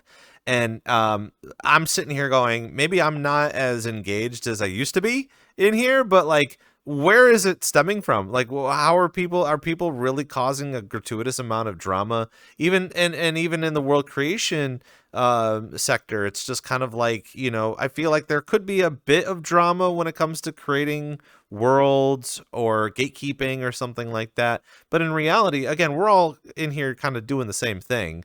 And it's not even just a matter of, oh, you have the perfect venue or someone's got a cooler thing or whatever. I would assume that we all have a general interest in understanding how everybody can create all these cool things. So finding a time where we can collaborate and get a good understanding of what we're doing in here. I'm still waiting for people to ask me questions about DJing too. Like, I don't know. Nobody asks me anything. I don't know if they're scared I'm the great Rob Roman or whatever. But or in this particular case, it's just like, who's Googie? I gotta go find Googie. Googie knows. Googie knows. But at the same time, they ain't gonna be able to find Googie. unless they We do. got to start interviewing you, Damoggen. We got to start interviewing Rob. That's what's going to happen. You know, we're 40 episodes deep, and nobody has actually decided to interview me. So besides only one other person has interviewed me in this game, which is crazy. But Yeah. I digress. I want to ask, it's going to be a very strange topic to talk about. We have plenty of time here. It is VRCDJLIVE. Of course, we're live. We're live here on Twitch. We're hanging out we're here with Wake, and we're here with Damoggen of Googie Records, and we're kind of just discussing a bunch of stuff within our community. I want your opinion on the perfect venue. We have a lot of people coming in here saying my venue's better, this venue's great. God forbid that we continue to talk about Shelter because they are the largest group in here. But like, there are so many people that will contest the fact that Shelter's maps are really fun and very innovative and very unique. And not saying that they're the perfect venue, but in your eyes, where do you guys see the idea of a perfect venue? Perfect venue. Well, that's kind of, what's the word? Is objective the right word? I don't know. Because it's like, I don't think there's such thing as like a perfect venue, you know? Because it's like, I mean, you can add all these different things into it to make it a perfect venue, but then there's always going to be somebody who's going to see some problem with it, you know? Like, there's no such thing as just perfect, you know? I think when it comes to, you know, like, I think all venues should at least have an accessibility toggle to be able to curate, you know, for desktop users and VR users to be able to turn off the shaders, turn off post-processing, any atmospheric, you know, VFX like fog or some craziness like that, or really anything that will hinder their experience or give somebody with epilepsy a trigger that could lead to a seizure and whatnot. Realistically, anything to accommodate for people who really need it. I think that's what's really needed, and I think that would make it a perfect venue as long as it's got one of those. I think though, yeah, I don't know. Like I said, a perfect venue, it's hard to say because everybody's version of perfect is different. Their perspective of what perfect is different than everybody else's, and that sort of jazz. What about you, Damoggen? What would be a perfect venue for you? I mean, I feel like I agree with Wake a lot. Like accessibility and optimization, those are pretty important things. But like a venue itself being perfect, you can't really make one, because one night I might feel like I want one thing, and then another night I might feel like a different thing. And yeah, and I don't think there's a venue that would feel like all the things I could want at the same time, because maybe one night I want very heavy shaders, and maybe another night I just want a chill venue where with chill music, no shaders, just a relaxed atmosphere. And it's hard to like make something that fits everything at once. I'm gonna throw this question into a little bit of a loop for you, especially because I don't know if you guys have been experiencing it just like I have, where recently I've been running into brand new users coming in and trying to find the venues that they want to hang out in, find their tribe, find their genres, find the people, find the DJs that they want to listen to.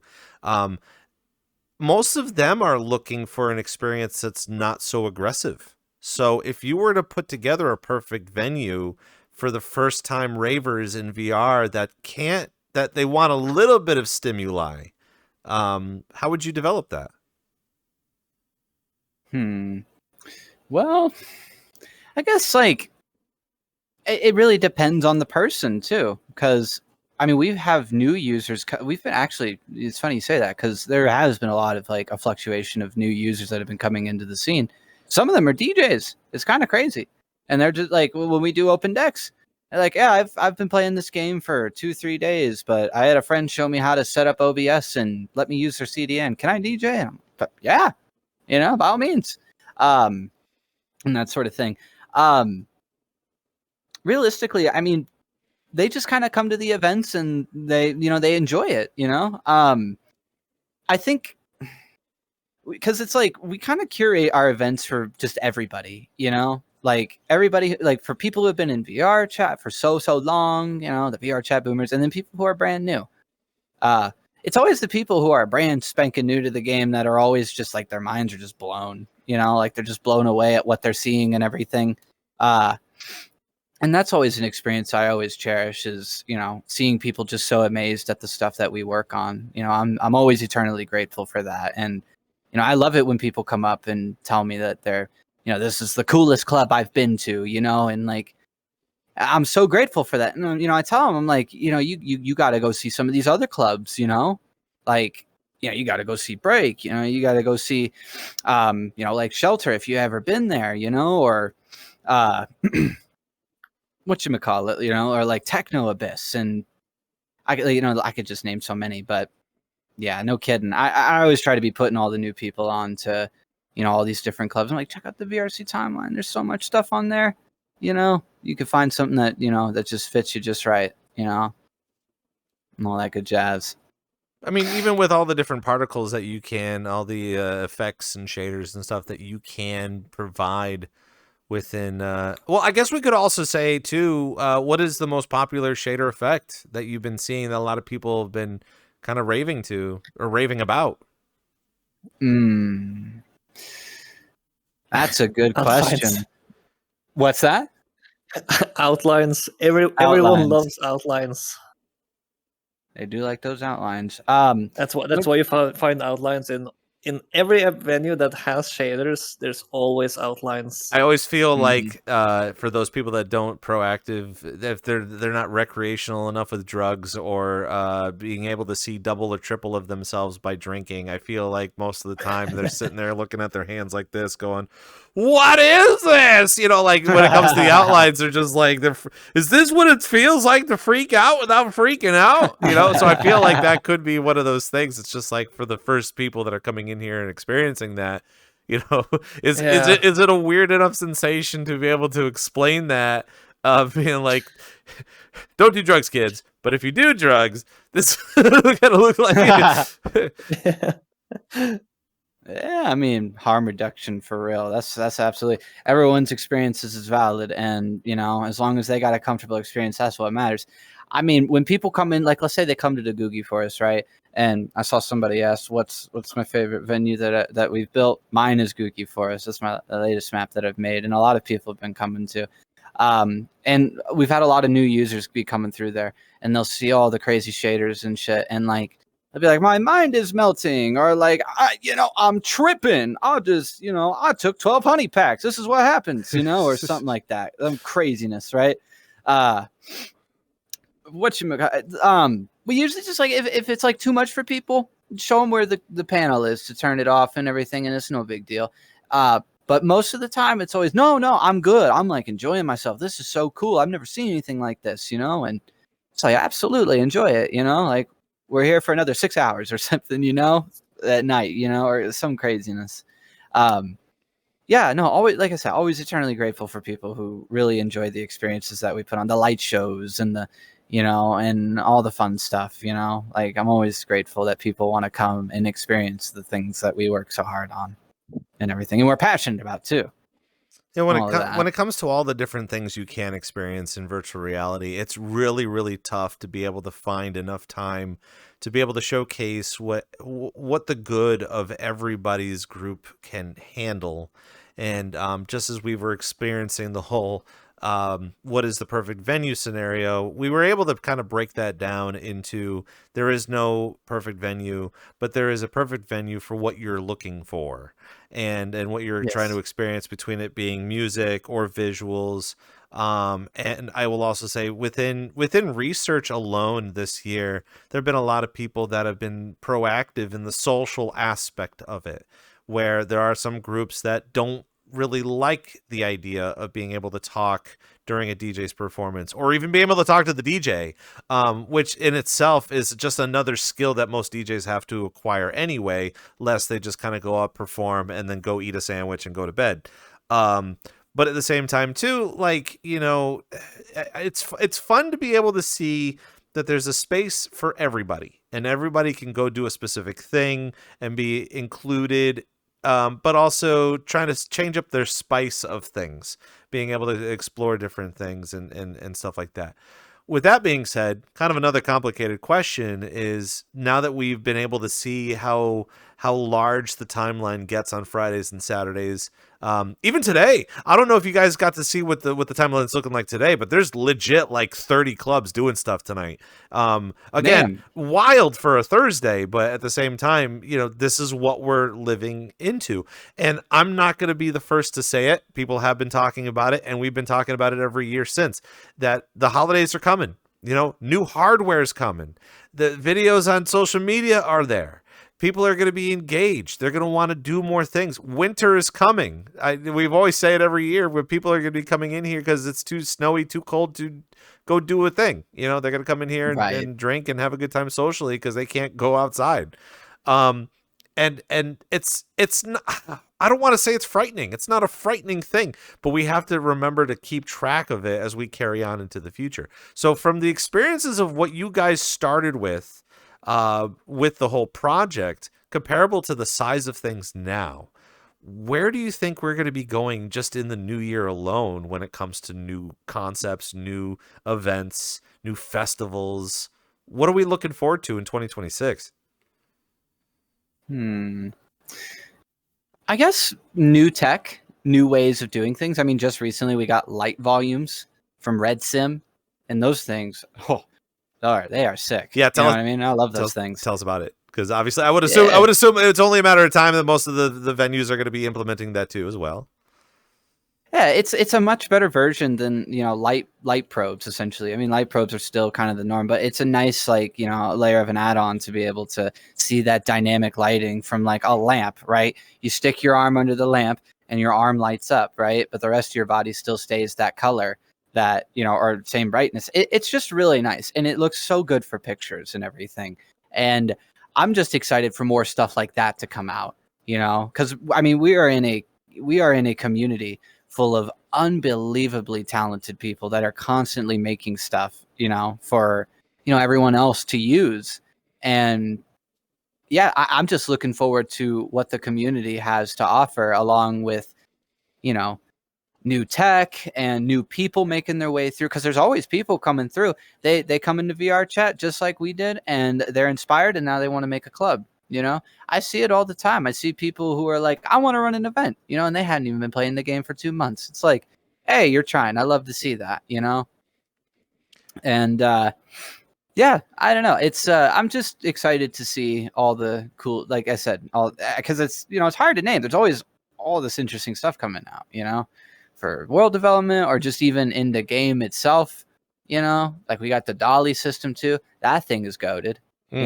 Getting recordings of that thing. Oh, Lord have mercy, that thing is nice. Yeah, just excited for stuff like that. When it comes to people exploring your worlds and performing at your spaces, what is your opinions on that? Because I know we ran into that recently, where we had some like-minded people in our community that I thought I was being invited to perform at Googie Records, when in reality it was just the venue, and I was just like, okay, well, that's fine. But being able to know that people are genuinely wanting to perform there because of the cool visuals that you got going on. Yeah, you must be talking about Eurocorp. Good people. They reached out and asked if they could use the Googie House and everything, and we allow them to use the Googie House and everything, because they are just so passionate, just like we are, about running events with shaders and everything. And I know Martinez just recently made a world over there for them and everything, that we gave them our shader controls because they loved it so much. I mean, they were just so unbelievably passionate. I'm like, well, why don't you have it then? Have it for yourself and enjoy it, and just stoked about it. So now they got that whole world with like the avatar that kind of just like hovers above the world and everything. Definitely check it out. It's so cool. It's like a bunch of question marks as far as I know is the title name, but Eurocorp be doing stuff there. Me personally, how I feel about it, I don't mind it. I mean, I make my worlds public for, that reason. Like, if people want to run an event there, by all means, or if they just want to hang out in there, absolutely. I mean, I give people access to the controller, and a lot of the time they'll kind of go there and they'll just play around with the shaders. They'll just put on a mix and they'll play around with the shaders. They'll just have fun with it and everything. So they're not under any pressure of blinding somebody at a venue, you know, when there's 40 people in the house or in the forest, you know.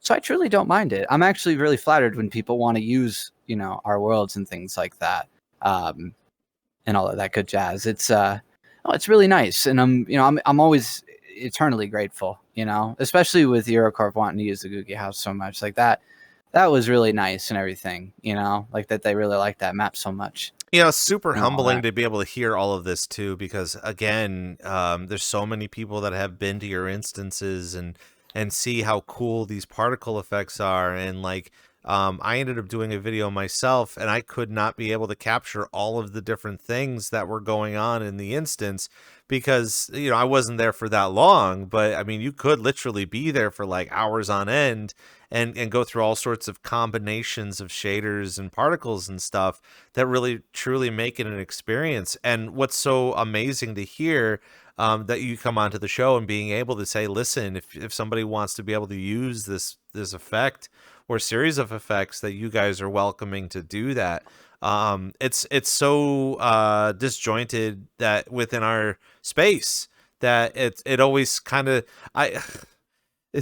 it's so anime to do, but like there's so many people that will do this, you know, they just kind of do this with their hands, and they're just like, can we be friends? Can we hang out? Can you help me? But at the same time too, like I understand the business aspect of it, and there are some people that are genuinely either proud of what they've developed, not saying that they're trying to make any money from it, but at the same time, like it's so humbling to be able to see you guys come in and say, listen, we put together this amazing thing. Why can't we have everybody involved with that? Lest everybody has the exact same system, which, to be fair, in this game, people are going to develop something brand new literally a week from now. And then we're going to all want our hands on it. And I think that's kind of partially the reason why I am asking what is in the future for Googie Records outside of everybody just wanting your stuff, man. Like everything that you guys have been creating for the past several years has just been gold. And at the same time too, like, you know, I feel like you guys need a little bit more, you know, light towards the things that you're doing, because again, it's one of those scenarios of just people popping in and being like, oh, this world's cool. But you could legit say hi to you and, you know, give you the praise and be like, continue working hard and you know, kicking butt. I think like some people, like, I mean, we are also in a game where a lot of people are pretty socially anxious, and they're like kind of learning to socialize a little bit from that social anxiety. I mean, I don't hold it past anybody if they don't want to come talk to me or Damogus. That's okay. I mean, hell, I mean, when I go to events, I get a little shy to talk to people, you know? I mean, who doesn't? I mean, well, some people I can imagine don't, but I definitely do. And I understand, you know? Yeah, no, a lot of people tend to struggle to talk to people and whatnot. And I know there have been times where some people have said that Damogus and I are scary and they want to make a good first impression. And I'm just like, well, you don't have to be scared. I'm not anything to be scared about, and neither is Damogus. I mean, we're harmless, you know, we're just here to have fun. And like, we love how scary can you get? How scary can you get? Not scary. And I was like, I mean, I know it's a little bit late for you, but you're like slumped in the chair, just staring at me, just being like, I'm trying to figure out, I'm trying to figure out your expression, but like, you don't have much of an expression outside of whatever VRChat gives you for an expression. I'm pretty chill. But that's always very good to hear too, because again, you get to see a lot of the people that influence, not influencers, but there's a lot of people that influence the amount of things that we do in here. You know, we talk a lot about Poyomi, and Poyomi's in the game, and we obviously Woody's in here from the timeline, lest you try to find him because he's just this tiny cat that loves to hang out in planters. Not saying you got to go look for all the planters, but he's there. He hides. But like, that's the thing too. I feel like outside of the genuine fame of doing something popular in here, lest you run into someone and say, oh my gosh, you did the thing.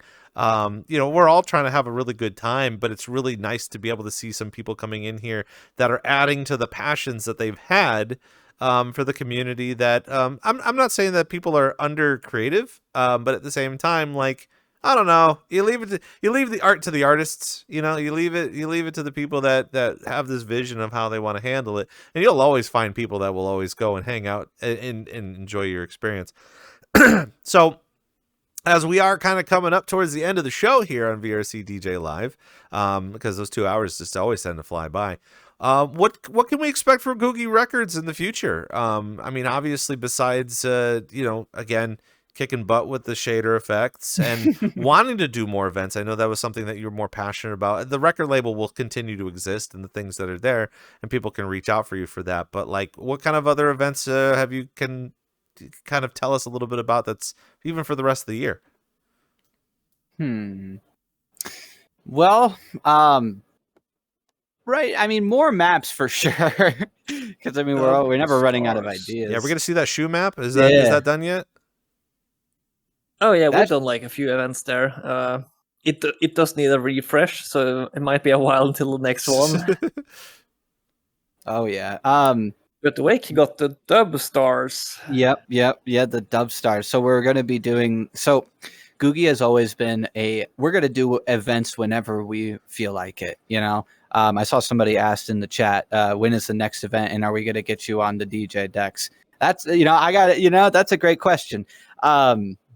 But Googie Dub Stars, that is an event that is actually going to be like every week or two. I still haven't really quite figured that out, but it is going to be a dubstep only event. And we book DJs to play all forms of dubstep. I built, Damogus and I built a map around a sewer and everything, or more like a train sewer thing. Yeah, like a metro station thing. Yeah, and we're going to be doing scheduled events there and everything, instead of the whole we're just going to kind of do events when we feel like it type dealio. While it still has worked for the last 2 years, we just kind of do events when we feel like it. It would be nice to start, doing regularly scheduled events, and with that being our favorite genre of music, which is dubstep. So really excited for that. That's something I guess people can expect from us here soon. And as well as another community's EP release at some point soon in the near future. Want to do that again, where we do the whole free downloads thing and allow people to kind of showcase their work and everything. Definitely planning that down the line. Yeah, more tech, more shaders, and more dubstep. That's real. I was going to say, I feel like I need to ask more of this type of question, but what's the type of outreach for people that are wanting to be interested in performing at your events? Or do you find, even recently, do you find more DJs and performers kind of reaching out to you? Or do you find more of your time trying to do more outreach to find more people that you may enjoy, that you want to have them perform at your events? It's actually more people coming to us asking to DJ nowadays. I mean, when we first started, it was a lot of us asking DJs to come play and everything. It's like, hey, we're going to have a party. Would you like to come and DJ and whatnot? We'd love to hear you come play and such like that. That's when we first started and everything. And we still do, right? I mean, we still reach out to people and everything. But for the most part, it's always been a lot of the open signups, right? Like usually when people want to come DJ for us, they can come ask us at the event, hey, can I get access to the Discord or something like that? Or how do I come and DJ for you guys? And we'll usually tell them like come find us or one of the organizers at the event, and just ask about what do we got to do to come DJ? And for the most part, we're very, very welcoming. Like as long as you DJ live mix and you want to play some music for us, by all means and everything, and all people generally who come and play at Googie always play such a great show and everything, whether they're new or they're just kind of coming around. I do get a lot of people messaging me and asking me, hey, can I come play a set at Googie? And I'll always write their name down and whatnot. And usually I'll try to reach out to them and try to get them on a lineup and everything. and all of that. But for the most part, it's always been the open signups or like open decks, right? Like we'll just make an announcement, open decks, right? And then people will start coming in and saying, I want a DJ. Like, by all means, all that sort of thing. Yeah, that's kind of like generally how we've been going about doing events and everything. But yeah, for the majority, it's always folks grabbing a slot when we like. A lot of people have made a comment too, right?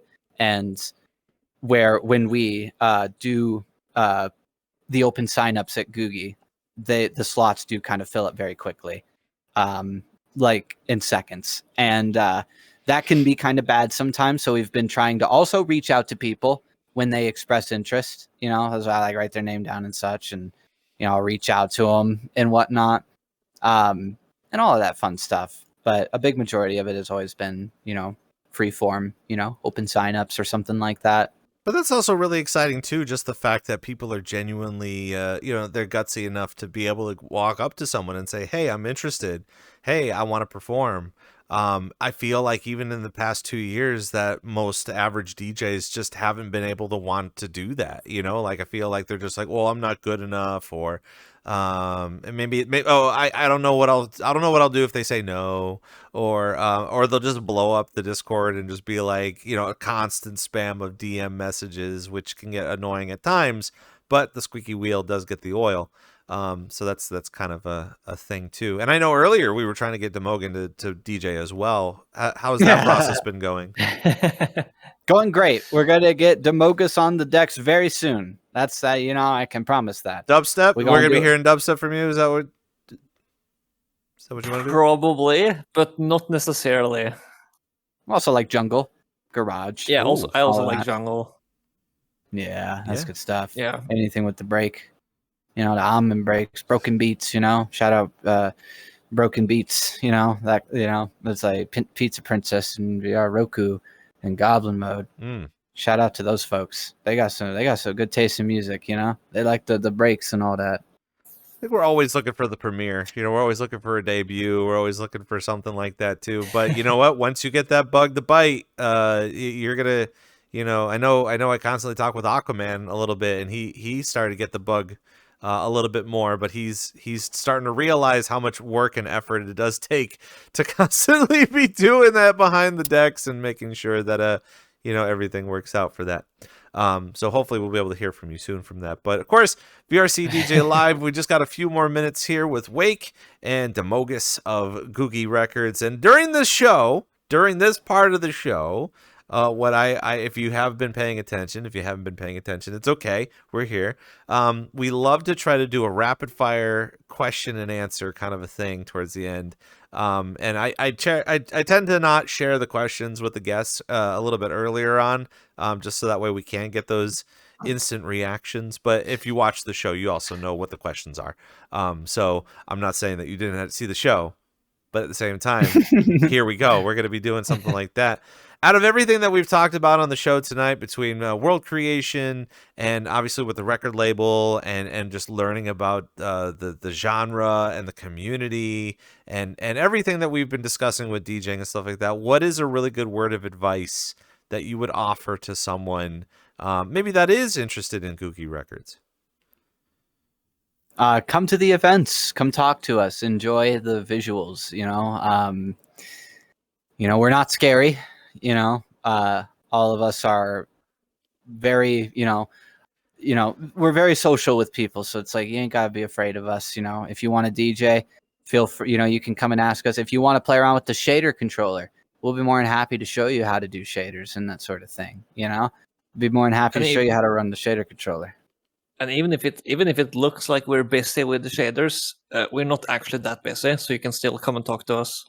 Yeah, no, I got people come and conversate with me all the time when I'm running lights at the Googie Forest, and they think they're bothering me.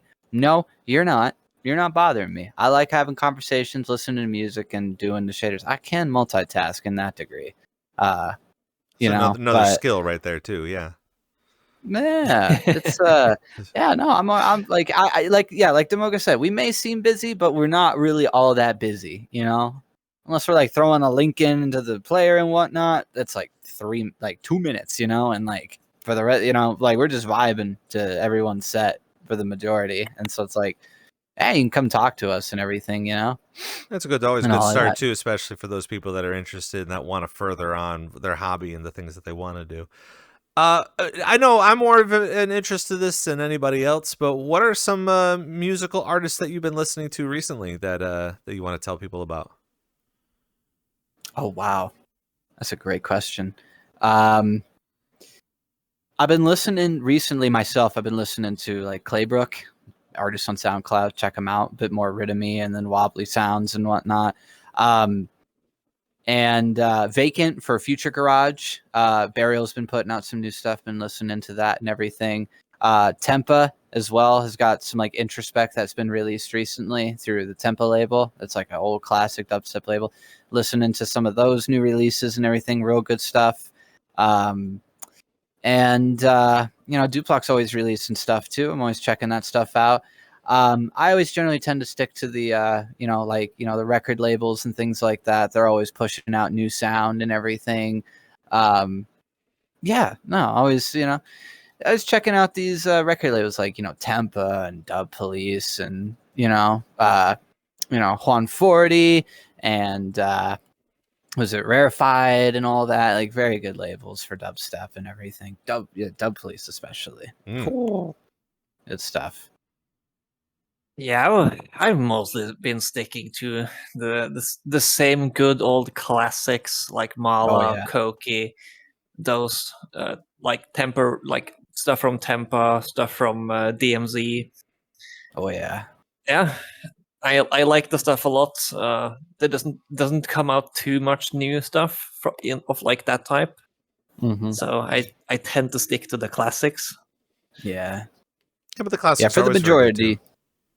Yeah, for the majority, same here. Generally, stick to the classics. I'm always re-listening to a lot of the, you know, a lot. There's always like a bunch of different like old classics that I'm still discovering that I've never heard, you know, and whatnot. So it's like, you know, and I like to archive a lot of music, so I'll just be kind of going through a lot of that and everything, you know, like grabbing EPs and whatnot that I really, you know, am fond of. Or I really like a record label, right, or something like that. You know, I like what a record label's pushing out. I'll grab what they got and just kind of go through that and everything, you know, and that sort of thing.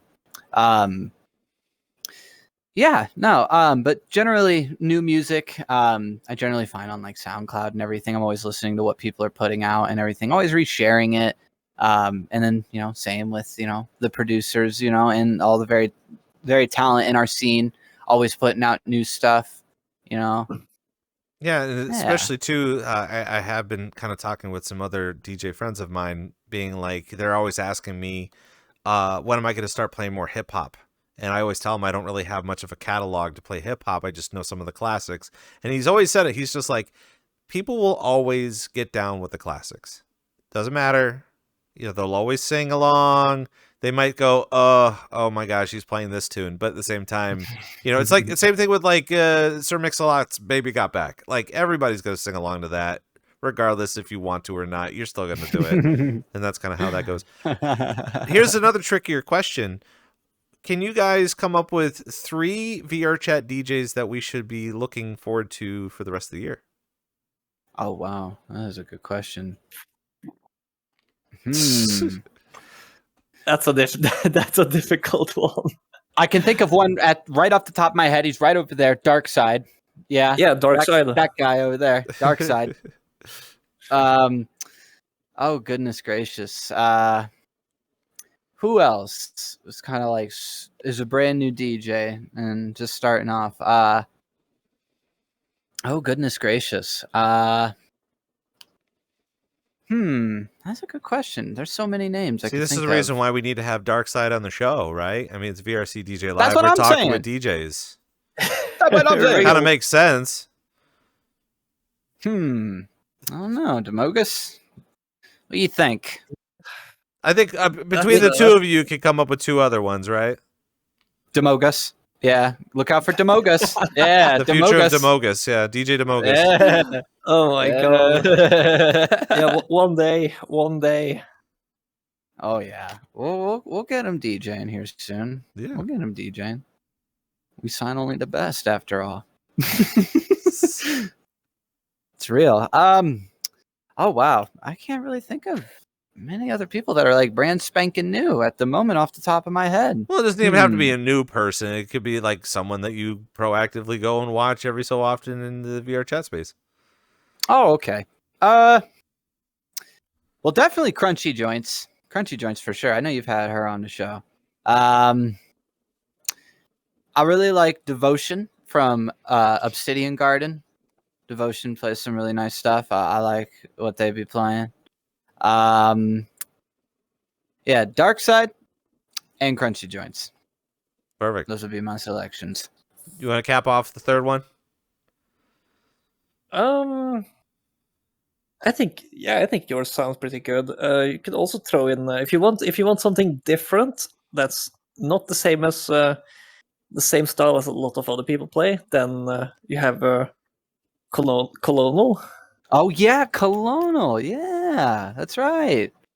Perfect. Colonel always puts on a good set, and he plays a lot of different things. You know, if I may, Colonel is actually one person that does, quite a bit for Googie and everything. And what Colonel is working on is kind of a thing with Googie where we introduce brand new DJs, people who are kind of just thinking about it and want to get into it. Colonel's going to be hosting a space here. It's eventually down the line where we kind of teach people, the basics to, DJing in VR chat. We can get them to come into the, instance and kind of just play with no pressure. If you fuck up, you fuck up, no big deal. You just roll with it, give people the advice that they need and the stepping stones to start being a good DJ, along with teaching people how to do lights on our shader controllers, right? Teaching, and that's another thing that's going to be coming soon here as well, is, doing those types of things, showing people and guiding people in the right direction on doing lights, for events like how we do. All that good jazz. I feel like it could be a double-edged sword. Like it sounds like a really good idea, and I feel like a lot of people when they're coming in here, they're wanting to test the waters. I think that they should. I think that they should learn from the people that are proactively coming in here to perform and have a good time with it. But the other part of it is like, let's just say you do teach the next prodigy, not the prodigy, but a prodigy.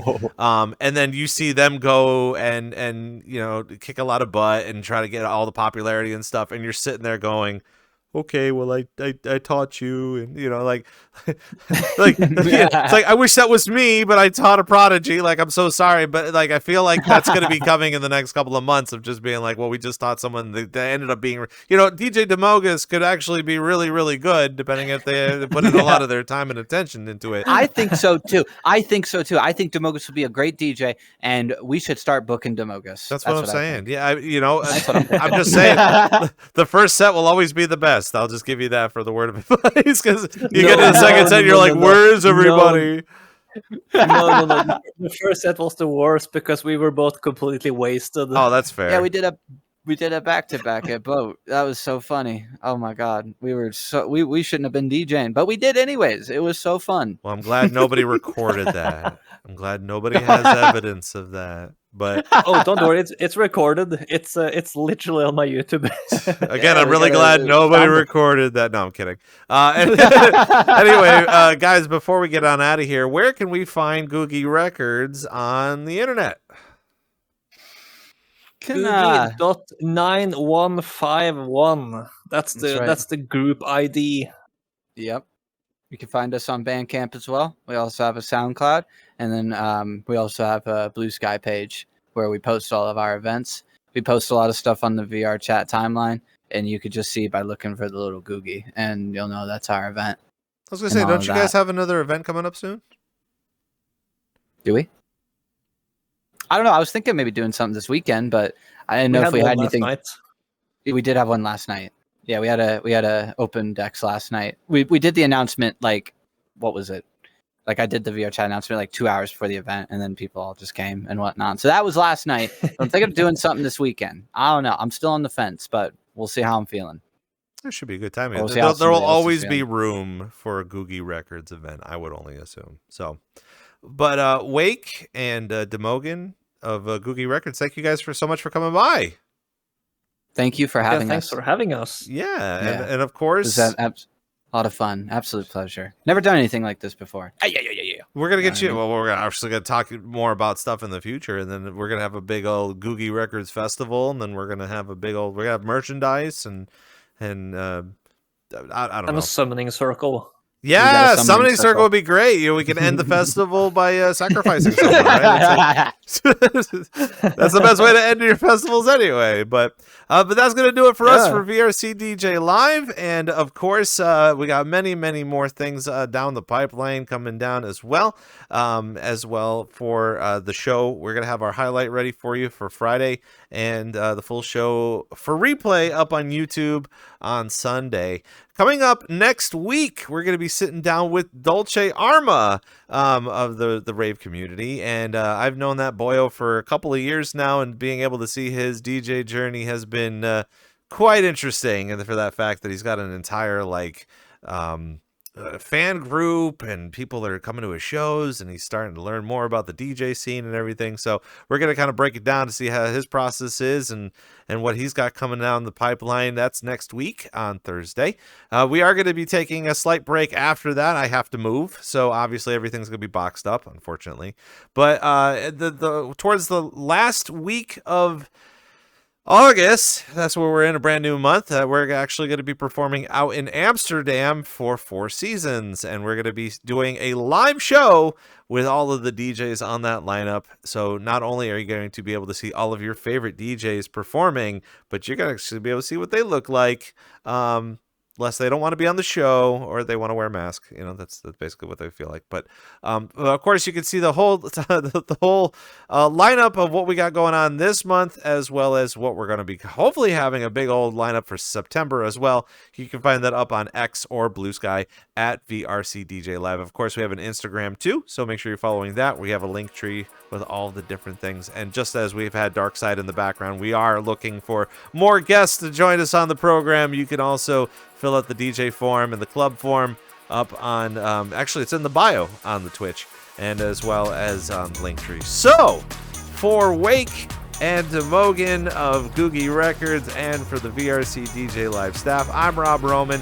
Thank you so much for coming by for VRC DJ Live, and we will see you guys next time. Bye.